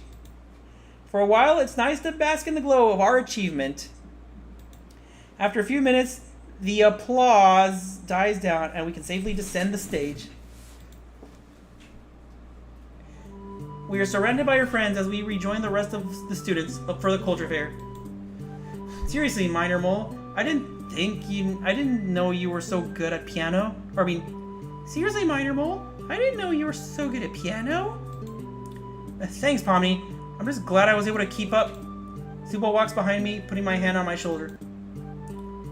Keep up. Yeah, right. You practically showed us all up with your performance up there. I can't hide my blush. Everyone did their best. I think we can all be proud of our work. Minor Mole and Zubul for the win! Or FTW! Did she just say FTW out loud? Kinda cringe, but I let it slide. I am so proud of you three coming together for the Culture Festival. Seriously, congrats to all of you. We all walked around the festival together. After our performance, Zubul and I are parched and starving. There's a stall selling boba tea, another one selling post stickers. One of the clubs is even making sushi rolls. Without any additional fanfare, Zubul and I stroll the culture fair, picking up a little bit of everything.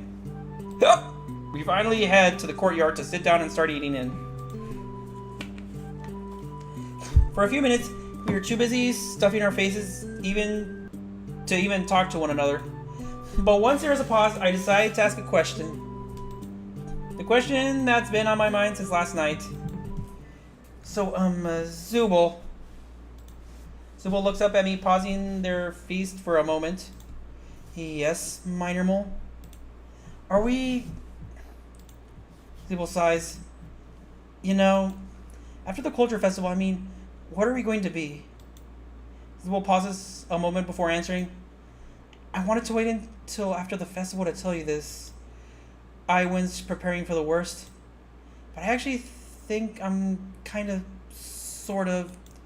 They pause, blushing. Falling for you. Hey, we did it! Lo hicimos! They blurt it out so fast, like one word. What? Zubul huffs. I said, I'm falling for you, okay? She admitted it! Lo admitió! It's so embarrassing, I hope you're happy. So this is what a tsundere is. Zubul is una tsundere! Zubul's a tsundere. I breathe a sigh of relief. Me too, Zubul.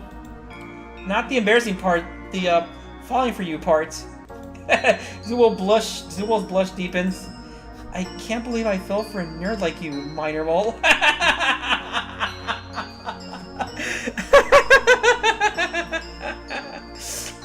I laugh a bit, and I'm laughing in real life too. Me estoy riendo en la vida real también. Yeah, I can't believe you fell for a nerd like me either. Zubul puts their hand on mine. Still though, you always manage to, I don't know, be there for me, I guess. There were times I got frustrated with you, or times I wish you would have just pulled back. But it's like you just knew, you know? I think I do? You knew when to give me space, when to push me, what to say to me that makes me feel less alone. Zubul leans in. I've never really felt seen like this before, and I can't promise I'm always going to be easy to be around. But I really want to give you this. I really want to give us a shot. I do choose Zubul. I say, meeting them halfway across the table. I'm kissing Zubul. Estoy besando a Zubul. Even though Zubul doesn't have lips, I plant a soft kiss on where I imagined they would be. We did it! Lo hicimos! We raised Zubul! Enamoramos a Zubul! Their face is aglow as they push against my face as well, reciprocating my efforts. Cute! What? Gangle? Gangle hides her camera, fleeing as Zubul gets up to pursue her. Gangle, delete that picture. No way! I got the spicy moment on camera! Spicy? Gangle! They chase each other around. I can't help but laughing at the sight. Eventually, Zubul runs out of breath and lets Gangle escape with her spicy picture. Zubul sits down at the table, snapping their fingers as they look at me. Hey, Minor Mole, I almost forgot. Me and everyone else in our class are lighting some fireworks on the rooftop once the festival winds down. You in? I nod. Of course. We hold hands as we walk back to our dorms. As I step into my dorm, I notice a new garment laid out on my bed with a note on it. I read it.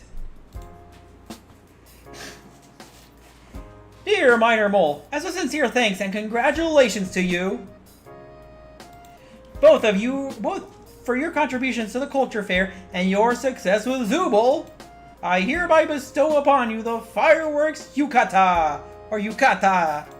This garment allows you to access the school rooftop for some good old-fashioned pyrotechnic fun with your fellow humans.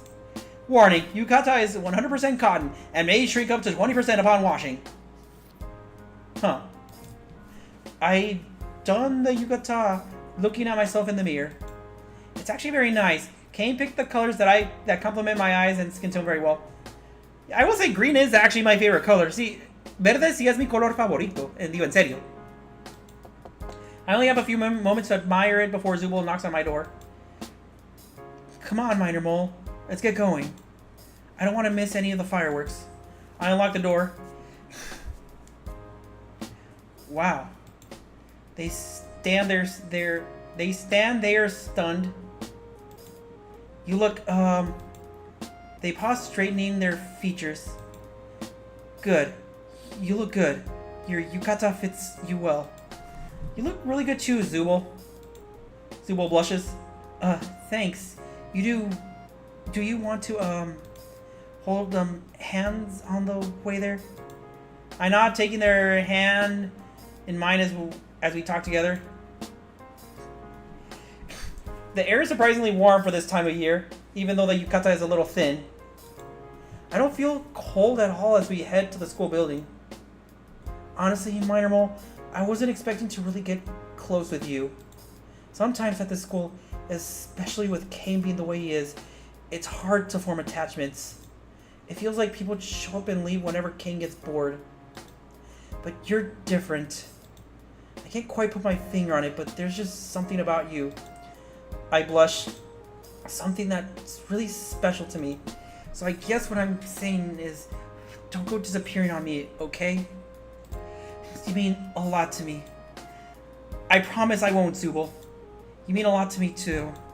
We share an easy smile as we walk hand in hand into the school and head to the rooftop. When we arrive, our friends are already crowding around us. Zubul and Minermal. Zubul and Minermal sitting on a tree. Kissi. Pomni thwaps him on the back of the head. Don't tease him, Jax. It's so good to see you guys. You make a cute couple. What? Who told everyone? All eyes turn to Gangle. Gangle laughs nervously, tapping the tips of her ribbon arms together. I may have posted the picture I took of you two on the school message board, and also sent it to Rekka and Pomni. Gangle! I'm sorry! It was my first time being the first one to know about something! And I just wanted to tell everyone because I was so excited for you too! Seriously? I put my hand on Zubul's back. It's cool. It's cool. It's not like we're gonna hide it once we are up here anyways. Zubul blushes a bit. Yeah, I guess that's fair. So yeah, me and Minermal are dating now. She said it, lo dijo! Well, isn't that cute? Zuby has a heart after all. Ah, and you don't. Y tú no. Call me Zuby one again, and we'll see how well rabbits handle a 3-story fall from the school rooftop. Jax rolls his eyes but walks off. Lastly, Kinger approaches us. Are you guys excited to see some fireworks? We both nod. Who's setting them off? Well, originally it was supposed to be Ragatha, but Gangle asked to do it at the last second. I find that surprising. Zubul and I exchange a look before shrugging. Sounds cool. The fireworks displays goes off, displaying a pretty array of blue, yellow, green, and purple lights. Just as things are drawing to a close, Gangle pipes up. And this one's for Zubul. And this one's for Zubul and Minermal! She lights a pair of specially marked fireworks that go off, igniting a pink and white heart that stays in the sky for a few seconds as the specialized fireworks go off. Zubul and I hold hands as we watch the last one display as we watch the last of the display go off. With the time, more and more of my memories return. We still haven't found a way out of the school yet or back to our lives before. I may not know what the future holds or what new challenges will await us. But I know together with Zubul, there's nothing we can't handle. Fiend. Oh, we did it. We rizzed Zubul. Lo hicimos. Atraímos a Zubul. Story by Vocastar. Big Gabonga. Music by Big Gabonga. Art by Vocastar. Assets used. Clip used by Assets Free Pick. Assets used. Unity Assets. MoArt BG Volume 3 and 9. Made with Renpay or Renpi or Renpi. Thanks for playing.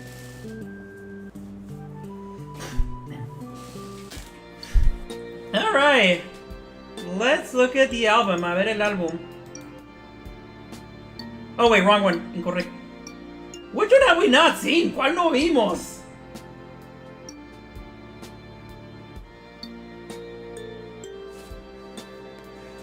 So, are we supposed to go to one that pisses her off? ¿Tenemos que irnos a una que no le agrada?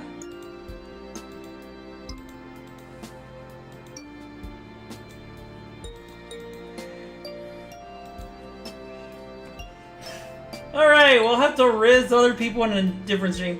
Vamos a tener que atraer a otras personas en otros streams. Wow, we actually made it without my stream crashing. Lo hicimos sin que se tumbe mi stream. I mean, granted, we couldn't do this on TikTok. Bueno, no pudimos hacer esto en TikTok. Ay, ay, ay. Well, bueno. We'll see if I continue doing this next week or if I go back to Legends ZA. I mean, I definitely want to do all the other stories too. Digo, quién sabe si la próxima semana vamos a jugar Leyendas ZA o si vamos a continuar con esto. Pero, como digo, definitivamente quiero continuar con esto. But we'll see what I feel like doing. Pero a ver qué quiero seguir jugando. Bueno. Anyways. I think this will be it for tonight. Creo que eso va a ser todo para esta noche. Yeah. So of course I always got my social media. Claro, siempre tengo mis redes sociales.